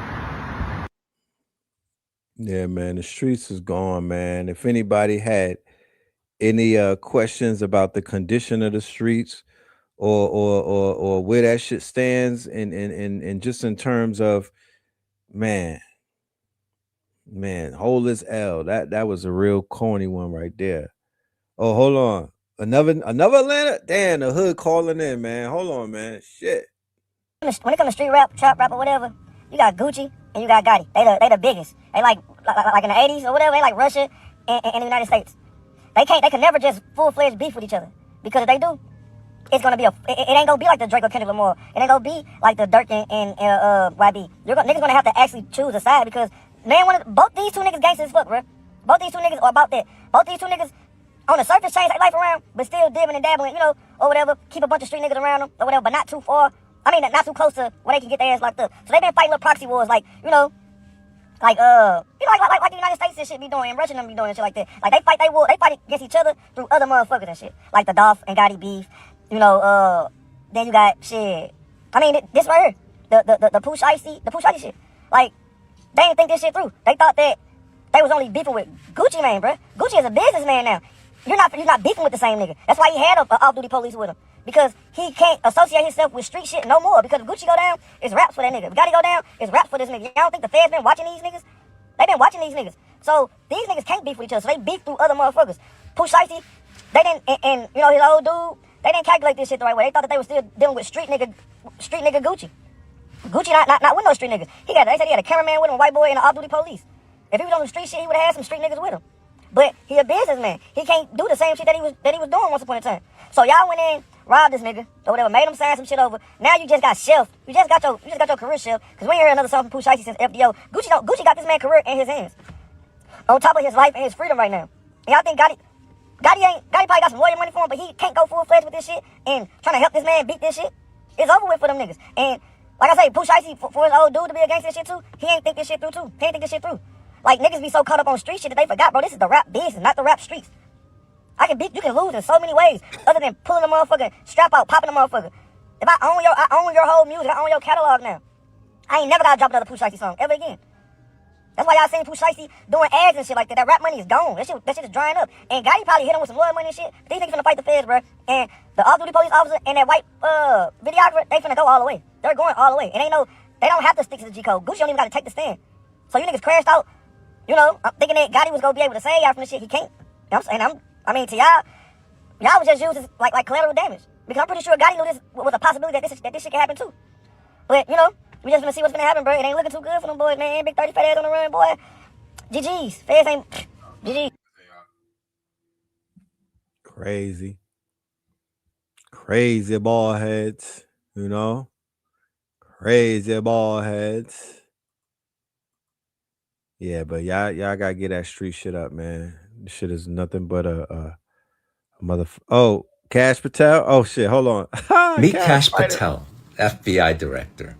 Mini Trump energy. Same ego, smaller office. He created cash, yes, with a $sign, selling hoodies to $50 Napa wine.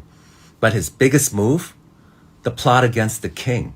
Rhyming children's books where he casts himself as Wizard Cash, magical hero saving King Donald from the evil witches like Hillary Clinton and Kamala. In his fairy tale, he's the hero battling criminals.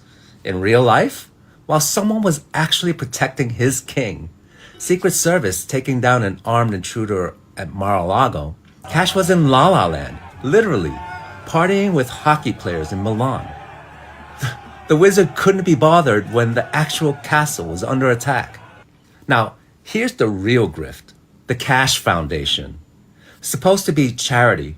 Tax filings show $275,000 on advertising merchandise. Basically using nonprofit money to sell Wizard Cash onesies. That's not a 501c3. That's a 501c grift. And who's bankrolling this? Cash lives in Michael Muldoon's $4.2 million Las Vegas mansion. Billionaire timeshare tycoons sued for bait-and-switch schemes. They vacation together in Greece, share lawyers, do business together. The FBI director and the timeshare scam artist. Besties. That's crazy. Ultimate mini-Trump lifestyle. Living large on someone else's dime. This week he took the FBI's jet to Italy for the Olympics. And there he was in the locker room, chugging beer, wearing a medal he didn't win. Total Drake energy. Thinks he's the star. Really just a hanger-on with main character syndrome. He's posted photos defending it, then deleted them. That's not a leak. That's a cover-up. Just like he's doing with the Epstein files. Look past the costumes. When you prioritize a party over a crisis, you are the director. You're a liability. Cash. Resign. Leave the wand, keep the grift. America needs a director, not a hanger-on. I want to remind y'all, wait, real quick.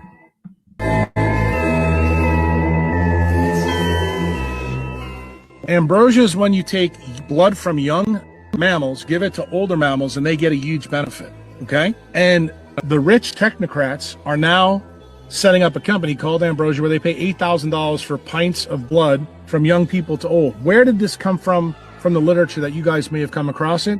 The parabiosis studies with mice. What did they do? They rerouted their circulatory systems from a young mouse to an old mouse and found out that the old mouse got younger.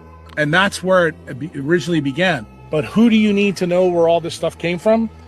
This comes from the Methuselah Foundation. This is all the tech bros that are tied to the PayPal mafia, even some of the guys that are tied to the beginnings of Bitcoin, but clearly all the guys involved in Palantir. So they begin to know that blood's a really big part of the story. And I know that. Understand why they cannot really expose what's going on with these files. Understand why so many distractions are taking place. Understand what the ulterior motives of this administration, but not this administration, the billionaires who back the administration, the techno bros and whatnot, the technocracy, the real players behind the scene, okay, and how they are attempting to play out this Promethean myth of cheating death and whatnot. You know, look maxing, the clavicular stuff, right? How you could be young forever. This obsession with this recessive that they have because they know that their time is up, that they are doing what? Trying to play God in order to stay here, but their time is up. Blood's a big part of the story for regenerating bone. So what does Epstein get from all of this collaboration with these 4 scientists from the Human Genome Project? He finds out that melanin can be made very simply in a lab from adrenochrome. And he finds out that adrenochrome also is made from palm seed. Palm seed, as you guys know, has 11 different chemicals or peptides associated, but one of them has to be ACTH. That's tied to both cortisol and the ability to make adrenochrome. Adrenochrome is made from phenolic compound. They were trying to create adrenochrome to regenerate people. And that is why Becker gets canceled and how all this stuff is tied together. Epstein files, Jeffrey was emailing American biologist Robert Trivers about pushing transgenderism on children as young as 3 years old. Here's a full email, but when I say that these elites are using ancient mystical principles to control the population, I'm not pulling it out of my butt. Not to mention the Rockefellers funded the Kinsey reports, which planted the seed for the whole gender spectrum ideology back in 1941. For those that study the middle path and magic, we know that the ancients have stated how the principle of gender is divine design and the batteries behind the creation of reality. When you corrupt the relationship between masculine and feminine energies within an individual, you affect their ability to create reality. If you destabilize people's identity, which is their masculine energy, they become directionless, losing order and becoming consumed by emotions, which makes them easier to control. Confused men and women cannot lead and do not resist. They know the easiest way to control humans is through emotions. You make movements such as the LGBTQ, you make it wrong to not support them by labeling those who call it out transphobic, alienating them from society, so even when the wolf in sheep's clothing is exposed, they'll still defend it and come at your neck for speaking up. Testosterone levels have dropped immensely because men are being pumped with estrogen, chemically altered with atrazine in their food, and psychologically brainwashed them to be more feminine through the media. Teenage girls wanting to turn non-binary or trans has skyrocketed since 2020. And in this email, you can see that they were behind that as well. It wasn't a coincidence, this was all by design. This part of the older files by Epstein was a mathematician. And you can see over here that he was working with altering human DNA. In epigenetics, we can see how genes directly affect how humans act and create reality. This man was literally studying the expression of genes across the quantum field and higher dimension. You can see his goal was to manipulate the evolution of humankind by manipulating the sequences of their DNA. You can also see his involvement with the pandemic, which we know that vaccine had a lot of side effects genetically. But what better way to successfully cover this up than to manipulate people into defending the effects of your work? But when I pointed all of this out to the public, I got called transphobic, a conspiracy theorist, a bigot, insensitive. So the lesson here is to be a critical thinker and not be afraid to speak up because you don't want to hurt people's feelings. That is exactly how they get you. Major news right now, Donald Trump is preparing to try to switch the United States economy to a war-type economy heading into 2027. According to Bloomberg, Trump is going to try to seek rapidly increases in spending on defense and on the Pentagon and on the military and on war, while rapidly decreasing the amount the United States spends on healthcare and other domestic projects. The way he's going to frame paying for the massive defense buildup is by cutting domestic agencies, cutting healthcare entitlements, cutting other programs. Trump says he's going to be seeking more than $1 trillion, $1.5 trillion to fund this war-type economy. And while Trump claims that the war in Iran is ending and that conflicts in Venezuela are ending and all this stuff, but it doesn't appear that way in how he is acting when it comes to spending. So we'll see what happens next. Follow along for more. Like, it has never, because I have some thoughts, and it's gonna be longer than the 20-minute video, and you guys know I can talk your head off, okay? It's gonna be longer. But just to go ahead and sum this up, breaking news that is indeed breaking. If you did read this, it's important to understand. Well, first of all, I want y'all to read this, and then, you know, I'll circle back with that video, okay? Because I'm going to give you a just quick synopsis. Long story short, like, they reiterated the same things that I said in the previous video. You know, if you don't give a damn, we don't give a fuck. We never was out here on that type of time. But since America was on that type of time, we had no other choice but to stay 10 toes deep, loyal to the motherfucking soil. You understand what I'm saying? We standing 10 toes by it. Ain't no bitch in my heart. Ain't no pussy in my soul. You understand what I'm saying? I'm going to defend mine. I'm going to defend mine. And that's just what it is. That's just what it is. Since you want to blow up our universities, we're going to blow your shit up. And you just going to have to understand that. You understand what I'm saying? And if you out here talking all that gangster shit, you gonna have to be about it. You gonna have to pull the fuck up, okay? You gonna get your ass out there and you gonna have to swim. Or guess what? You be on the motherfucking drizzle. And if you don't like it, teach your niggas how to squabble next time. I don't know what the fuck to tell you. That's basically what this whole letter says. But we're gonna break it down together because I really want y'all to really understand a few things and a few things that really tie into it. But since the full moon started full mooning in the middle of all of this coming out, I thought it was also important to understand that while Benjamin Netanyahu, in the midst of the talks that they begged for, might I add, they begged for, decided to then, blow up the house of the Iranian foreign minister that was basically there to do said negotiations. Now, if you guys don't remember, we talked about it in a previous video where Iran had already let it be known, like, I ain't got two nickels to rub together when it comes to that dookie booty, dookie diaper, dookie head ass wig that y'all call a president. I don't have shit to say to that bitch, okay? Tell him to stay over there in the Big Apple, where the fuck he belong at, instead of fuck from around these parts. You understand? Don't come around here and don't call my motherfucking phone unless y'all serious about really having a negotiation. And if you are, send JD Vance, okay? Well, and it was the eyeline video. They did send JD Vance. And while America claims that they had no idea that Israel was going to attack, the location in which they were having a negotiation with through intermediaries, the foreign minister's wife was unfortunately martyred as a result of his home being targeted in the midst of all of this taking place. And my question is well, what the fuck was the point of that shit? Like, did that solve your problems? No. It didn't even make them feel better. They just are bloodthirsty and weird. They're bloodthirsty and weird. And the worst part about it is this man didn't even have time to breathe. He had to go do an interview literally as they were cleaning up his home and everything. He had to go do a live interview. In the midst of all of this shit happening, he never had a second to even so much as grieve. Bloodthirsty, vampire, demons. I don't have any words for them because they're definitely not of this planet. And there's nobody that can convince me that. Some good news though. You may have seen this video floating around. It's AI.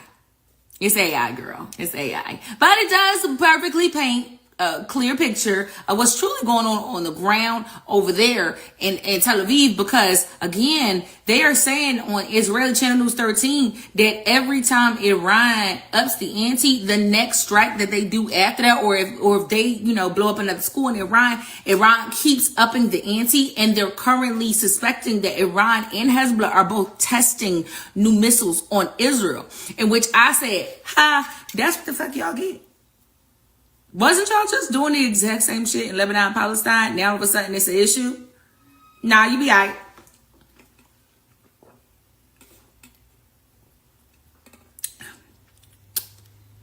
Yum, yum, yum. Colonizer tears. You will be okay.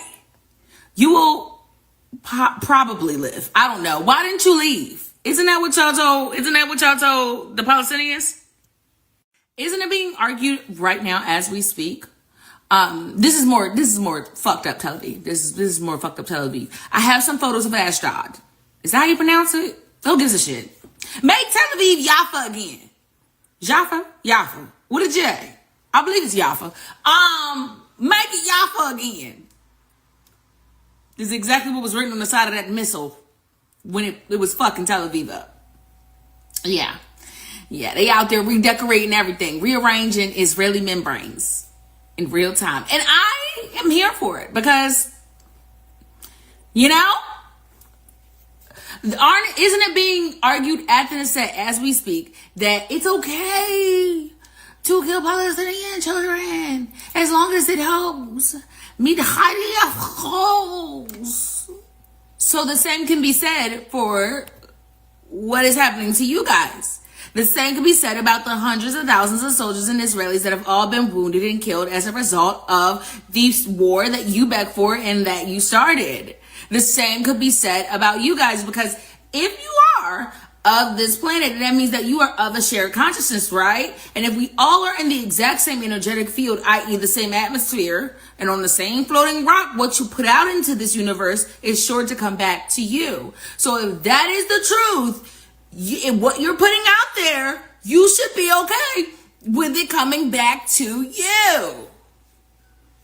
Either way, girl out, we're okay with it. We are all okay with it. Raise your hand in the comments if you're okay with it. I don't know, girl. I'm okay with it.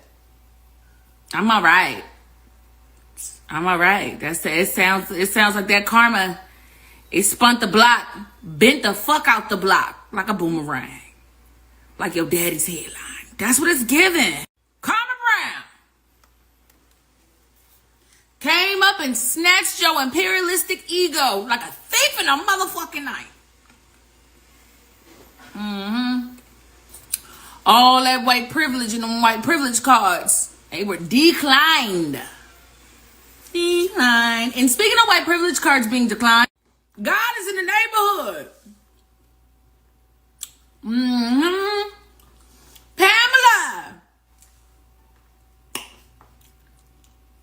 Pamela girl, I fired your ass. He said you're fired. Came up and snatched that white privilege like a thief in a motherfucking night. And I hope your security, I hope you paying them top motherfucking dollar. Because, baby, if you know like I know, girl, they on your body. Epstein Island's victims, girl, they're going to be waiting for your ass at the door. Believe that shit. You didn't see their faces. Obviously, because you refused to face them. We saw their faces in real time, girl. And if looks could kill, baby, they would have been jumping your ass right there in that courtroom. You understand what I'm saying? They would have been playing hopscotch, double dutch all across your dome, bitch. You better make sure that security is tight. I'm talking tighter than Fort fucking Knox, bitch, because girl, I can feel the steam coming up off of them, and rightfully so, because word on the curb is you yourself is one of their victims, and you even helped bury their stories. So I'm not mad at them. I didn't wish that it would happen, but it still happened. You know what I'm saying? That's why I said God is in the neighborhood. And as a CSA victim myself, I understand where the root of their frustration is coming from. Because at this point in time, you got a better chance at winning the lottery than you do actually holding the Epstein class accountable for the very nasty, vile, disgusting things that they have done to children, adults, everybody in this world. Not just this country, but this world. Those victims were simply just trying to get their justice. There is a long list of victims that never was able to even get to the point where they were, and you were the only thing standing in between them being able to leave that shit right there, and him and everybody attached to him be held accountable. So you have to know that you were the one that carried that entire Epstein class on your back, girl. and they just fired you. You were the only thing standing in the way. So I wouldn't be upset if they did jump the shit out you. I don't think any of us would be. Honestly, I don't think any of us would be mad. I think we would be like, no, I expected that. That was coming. You know? That was coming. And you was talking shit. You was talking shit the whole time. So it's kind of like, you know what I'm saying? Like, any user, that's what's going on right now. You know what I'm saying? The full moon, you never know what to expect. You never know what to expect from the full moon. I want to send a special shout out to the Iranians as of right now, because I do know there's a current U.S.-Israeli strike that is actively happening, and they are destroying some parts of Iran that are over 400 years old and are a part of the world history. Not Iranian history, but world history. And they were meant to be preserved for a particular reason, to help better humanity in itself. So I want to send my heart out to the Southern Lebanese, the Palestinians, Cubans, the Iranians, in Iran, not the diaspora, because y'all get the fuck on my nerves. Like, y'all literally don't stop. And y'all probably not going to stop until somebody go upside y'all shit. But that ain't my problem. I'm gonna let the rest of the diaspora handle y'all asses, because y'all annoying. But all the rest of them. Oh, also, the black community right now, because it's real rough outside. It's real rough outside. But control y'all emotions, because it's real rough out there. Okay, stay tuned, because we got a lot more to come.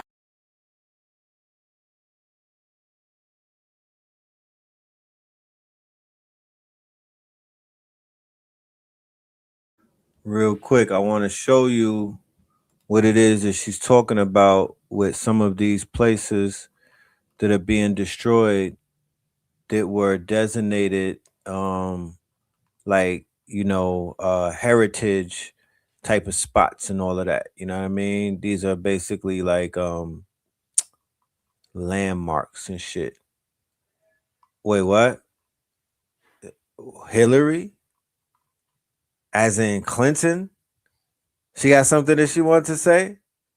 Oh shit. Hold on, y'all. Hillary is here. Oh, fucking Hillary. Noodles with no packet.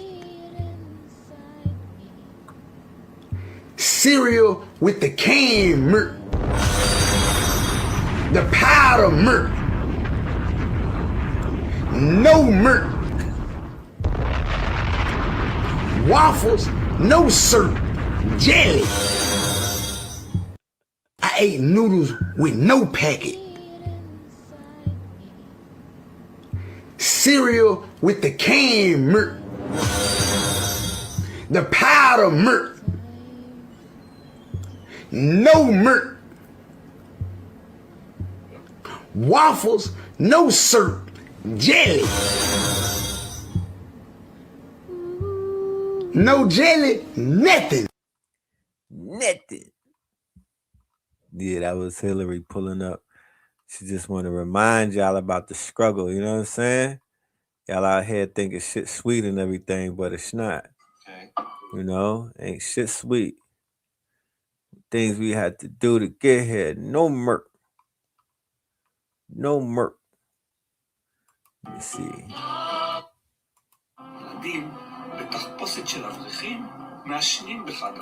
Hold on, let me see. The Epstein chalkboard ID code. So apparently, the United States. Damn. I wanted to show y'all some of the places that have been destroyed. But let me see. Got so many damn videos. I don't know. Hold on real quick. We're gonna cook Pam real one. Pam, hold on. Come through. When is the first April Fool's speech by?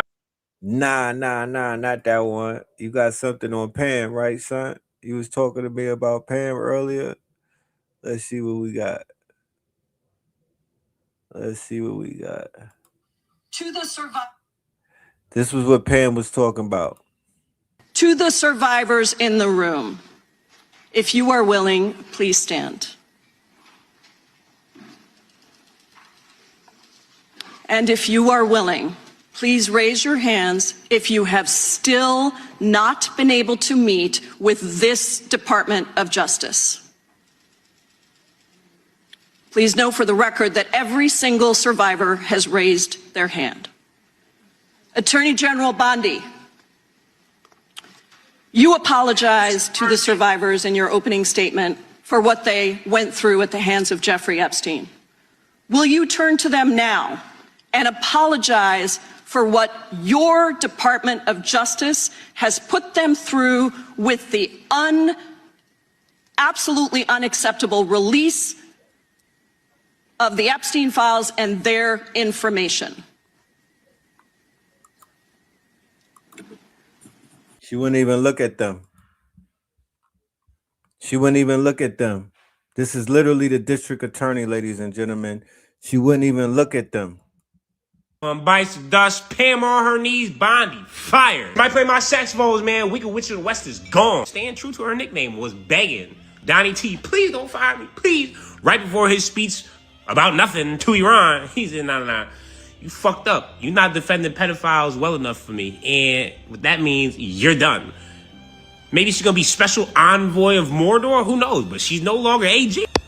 I don't know if you got any skeletons in your closet like this, but I would say talk about them now before they inflate as a problem. No legacy left. Just a known child pedo protector. Hell is hot and hope you trust cold. See it never. And just remember, y'all, we're not at war, but we're negotiating. But at the same time, we're about to bomb them back to the Stone Age. Which is a hater, I will say. That was a good line. Back to the Stone Age. But at the same time, like, that's not war, nigga. Obviously, Henny Hayseth had to go and repeat your exact words because he doesn't have an original thought in his head. Everything is just chat GPT, fucking loser and a dweeb. But let's just play devil's advocate real quick. Let's just say Iran, they catch wind that we have a ring of child pedos and we were just funding the genocide for the last 2.5 years. So like, you know what? We gotta move, groove, vibe, slide and save the American people. They need saving.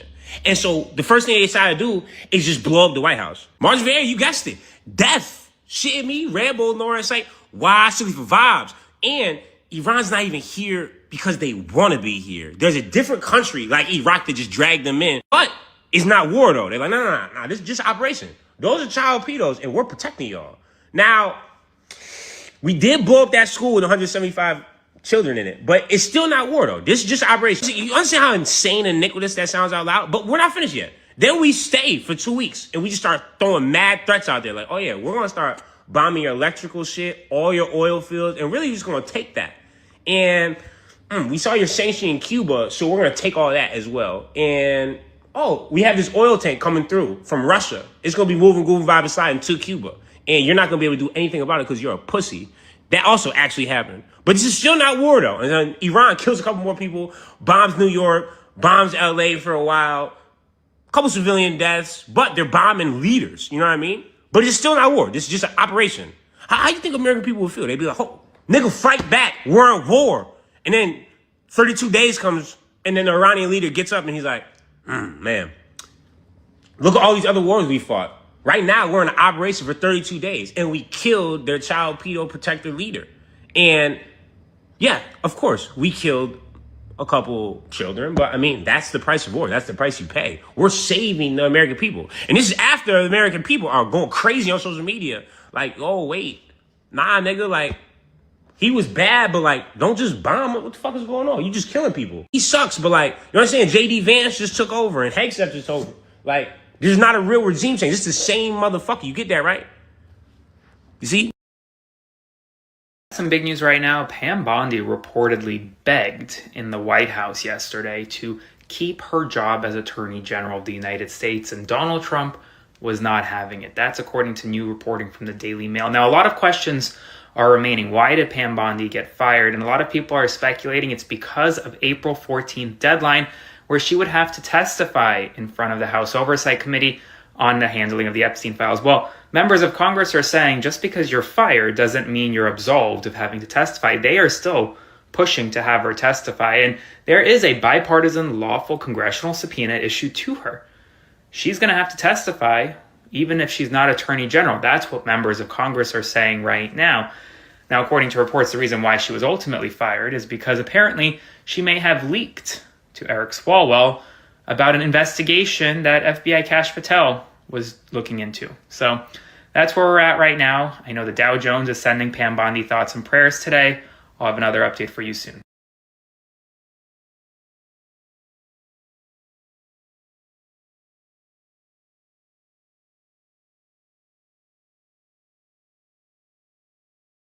The Dow is over $50,000. I don't know why you're laughing. You're a great stock trader, as I hear, Raskin. The Dow is over 50,000 right now. The S&P at almost 7,000. And the NASDAQ smashing records. Americans' 401ks and retirement savings are booming. That's what we should be talking about. We should be talking about making Americans safe. We should be talking about, what does the Dow have to do with anything? That's what they just asked. Are you kidding? Mr. Jordan, Mr. Jordan. Committee will be in order. Mr. Jordan, am I going to get an extra 45 seconds added to my time? The committee will be in order. The time belongs to the gentleman from Texas. Ms. Bondi, the Attorney General can respond. Thank you. The Dow has shattered 50,000 for the first time. This is crazy. They said it couldn't be done in 4 years, yet President Trump has done it in 1 year. They're supposed to lock her goofy ass right there. She's supposed to get locked up right there. So for any women out there, this is for you mayonnaise. I would like to call y'all are mayonnaise grenades. Y'all are the version of, they said that the Ayatollah Khomeini and them introduced suicide bombers, right? The Iranian supreme leader. But nobody talks about the suicide bombers in white America, and that's white women. Y'all are the grenades of white America, because don't think that Pam Bondi did not notice she was about to be sacrificed. Don't think that that broad did not go up there and say that crazy dumb shit, not realizing she gonna get locked up for that one day. She did all of that because these are the grenades of white fragility. You know what I mean? They'll blow themselves up. They'll die on that hill. Don't ever get it fucked up and think that nobody's being sacrificed. Once again, that's that programming of women's suffrage and all of that. Get that shit out of your wigs. That's all of that Gloria Steinem, damsel in distress. That shit is a farce. That's how they put knives in your back. You got your throat slit through centuries believing in these goddamn women and whatnot, falling victim to these quote-unquote damsels in distress, these Pam Bondis who are literally like Cersei from Games of Thrones. She don't got no heart. She don't have no soul. She's in the file. She was on the Epstein Island. So she's protecting her handlers, not just her handlers. She's protecting her daddy in them. It's definitely all a script. They're laughing. She got, look at her nose. This one right here. I don't even know how she could fit anything up them nostrils, but she's somewhere with the nigga, with Christy Knowles' husband, and he's rubbing on his fake boobs and whatnot, and she's sniffing lines, and they just laughing at this whole shit, probably with Epstein on a goddamn, on a Zoom screen. Don't fall victim to none of the stupid shenanigans. You know what I'm talking about? It's bad theater at that. If you've been sleeping a little more, it's bad theater at that. It's not even good theater at this point.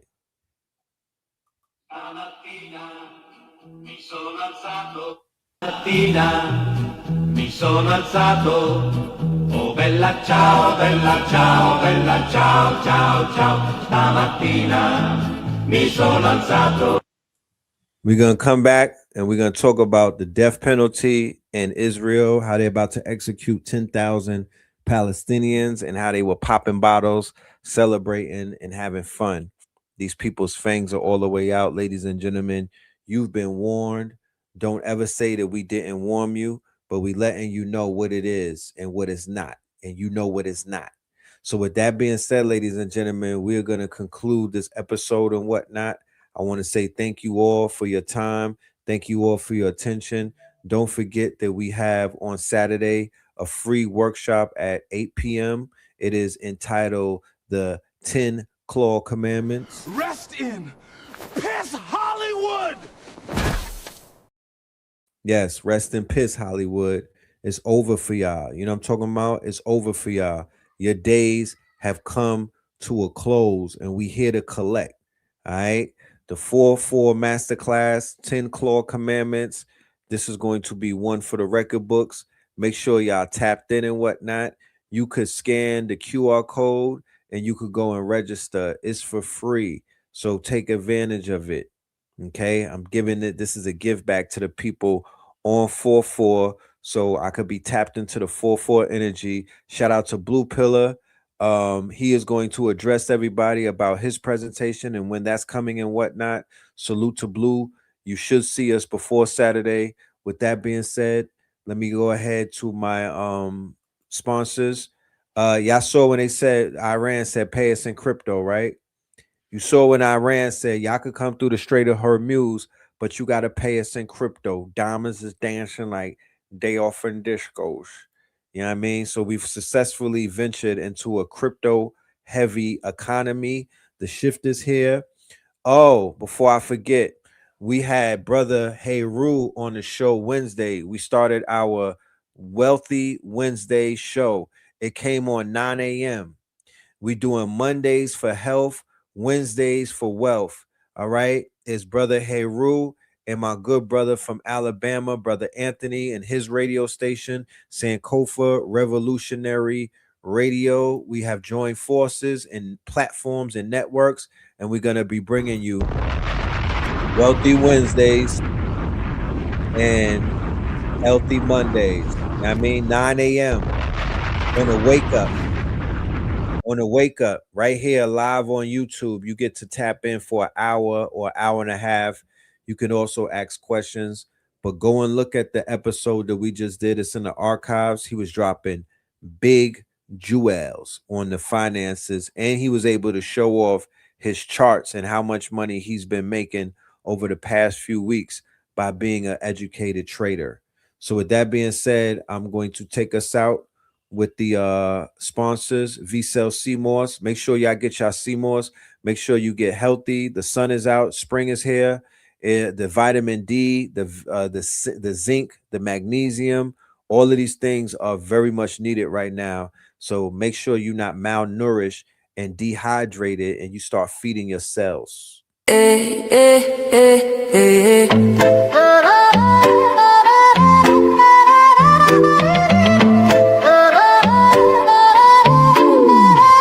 V-Cell in my cup, I'm feeling boss. 21 flavors powered by CMOS. Glow from within, yeah, we never fall off. Count it up, 99 minerals, flaws. V-Cell in my cup, I'm feeling right. Sip to the sunrise, dance to the night. From the ocean's kiss to your city lights. 21 flavors, pure health in every bite. Drip so clean, we're custom made. From reef to street, we elevate. Gold green gel, set the record straight. Nature in a bottle, that's a better way. Charge me up, no caffeine crash. Clean energy, steady splash. From skin to gut, yeah, we live from within. Oneness on 10, let the rhythm begin. Pour it up, pour it up. Feel the wave, body thanking me for every save. Ocean wisdom in this glass. V-Cell magic, CMOS. V-Cell in my car, I'm feeling boss. 21 flavors powered by CMOS. Glow from within, yeah, we never fall off. Count it up, 99 minerals, flaws. Island breeze in the city maze. We're mineral rich in 1,000 ways. Immunity high like the summer rays. Hydrate the hustle, fuel your days. Berry, mango, ginger, lime. Pick your flow, your flavor, your time. Beauty and balance we redefine. Every little sip, align your shine. Wave it up, feel the way. Body thanking me for every sip. Ocean wisdom in this glass. V-Cell magic, CMOS. V-Cell in my car, I'm feeling boss. 21 flavors powered by CMOS. Glow from within, yeah, we never fall off. Count it up, 99 minerals, flaws. From the coral choir to the heartbeat drum. Roots run deep where the wild tides hum. Real ones know where the glow comes from. V-Cell in the mix now, watch us. Yes, yes. Shout out to V-Cell CMOS. Shout out to the V-Cell CMOS. All right. Salute to them. Salute to them. Let me see if I got this commercial real quick before we get out of here. Let me see.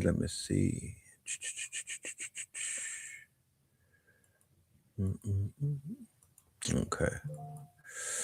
Man. All right. Shout out to everybody that's signing up and getting their tapped in to the workshop. I look forward to seeing y'all. Oh, here we go.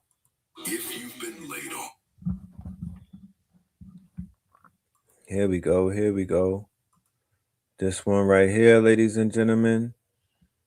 This is for everybody in the building. Okay. So you know what this 72 hours things is about? This will break it down right here.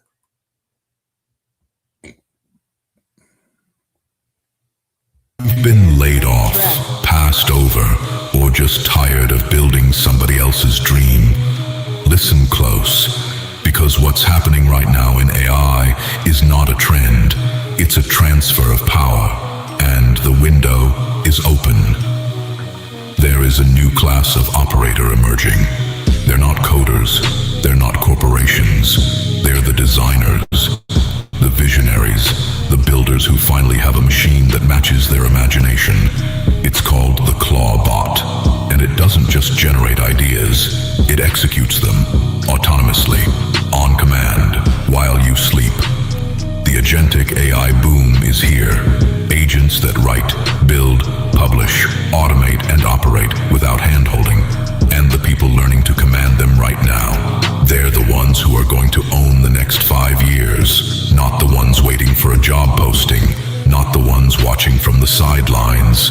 The builders, the ones who show up.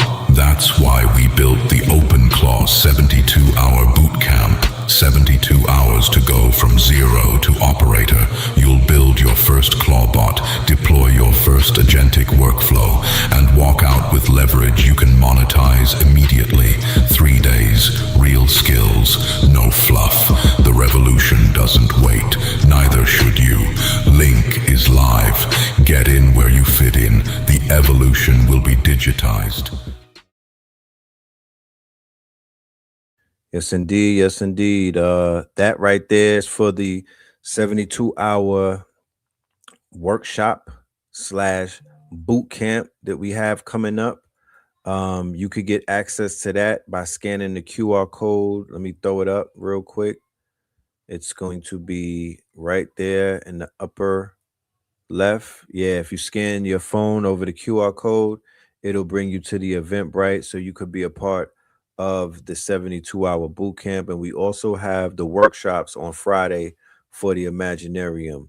Shout out to all of the Imaginarium students and whatnot. We have been locked in for damn near 9 weeks. We are on session number 9, I believe, coming up this Friday. We're gonna have a special guest in the building, so shout out to everybody who has been supporting that. You know what I mean? Shout out to all of y'all. Okay.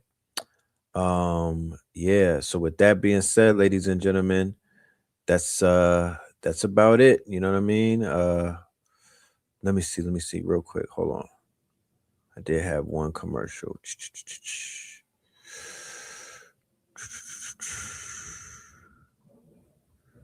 All right. The age of the director. Oh, here it goes.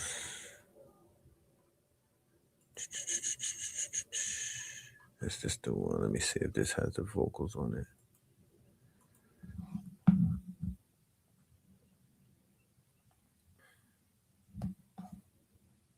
Okay.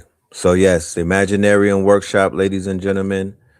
That is going to be on Friday, all Fridays at 8 p.m. It's about 8 to 12 and whatnot. We are on session number 10. We will teach you how to create either comics, cartoons, mini films, animations, video games, toys, you name it. Inside of the Imaginarium, we literally could build anything that we put our minds to. We show you the tools to use. We're teaching you how to utilize Claude Code. We're teaching you how to utilize Manus AI, Kimmy Claw. We bringing people together to form conglomerates and groups called pods. We are shipping tools. We are making things over here. All right. We're really building things. We're launching things. We're going to have a whole demonstration at the end of the 90 days when we go public. So with that being said, ladies and gentlemen, I look forward to seeing y'all in the building. Thank you all for pulling up and enjoying and spending this time and locking in with us. Peace, love, and light. Let me throw one more thing up there, and that will be the Cash App.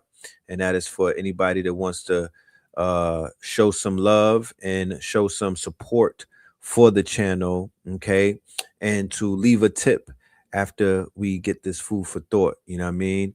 I appreciate everybody's support, and it's your support and it's your encouragement that keeps this thing moving. It keeps this train moving. It keeps the gears on the engine oiled. All right, so know that you play a part in this operation. And with that being said, peace, love, and light. We're going to end on Pay Us in Crypto. We'll see y'all on the Get Back. Pay us in crypto. Diamonds is dancing like they up in disco. You niggas in fist pump, you stay up at dip low. You niggas stay up and get low. Heard you way up in Frisco. If you say what the heck so, every player gets snipped nose. Acting gay up in Cisco. Might take the day off and play up at pistols, causing chaos and play up Calypso. I pause in kitchens and caused addictions. I pause prescriptions and cause inflictions.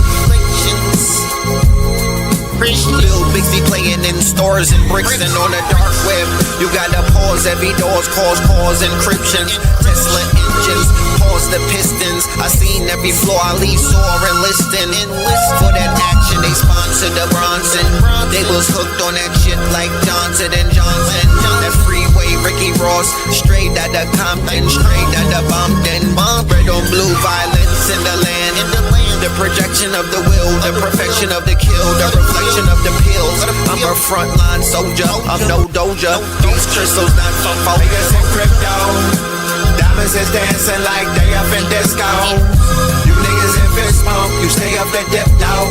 You niggas stay up and get low. Heard you way up in Frisco. If you say what the heck so, every player gets snipped now. Acting gay up in Cisco. Might take the day off and play up at pistols, causing chaos and play up Calypso. Hickory dickory down. Hit a lick, put the sticky in the box.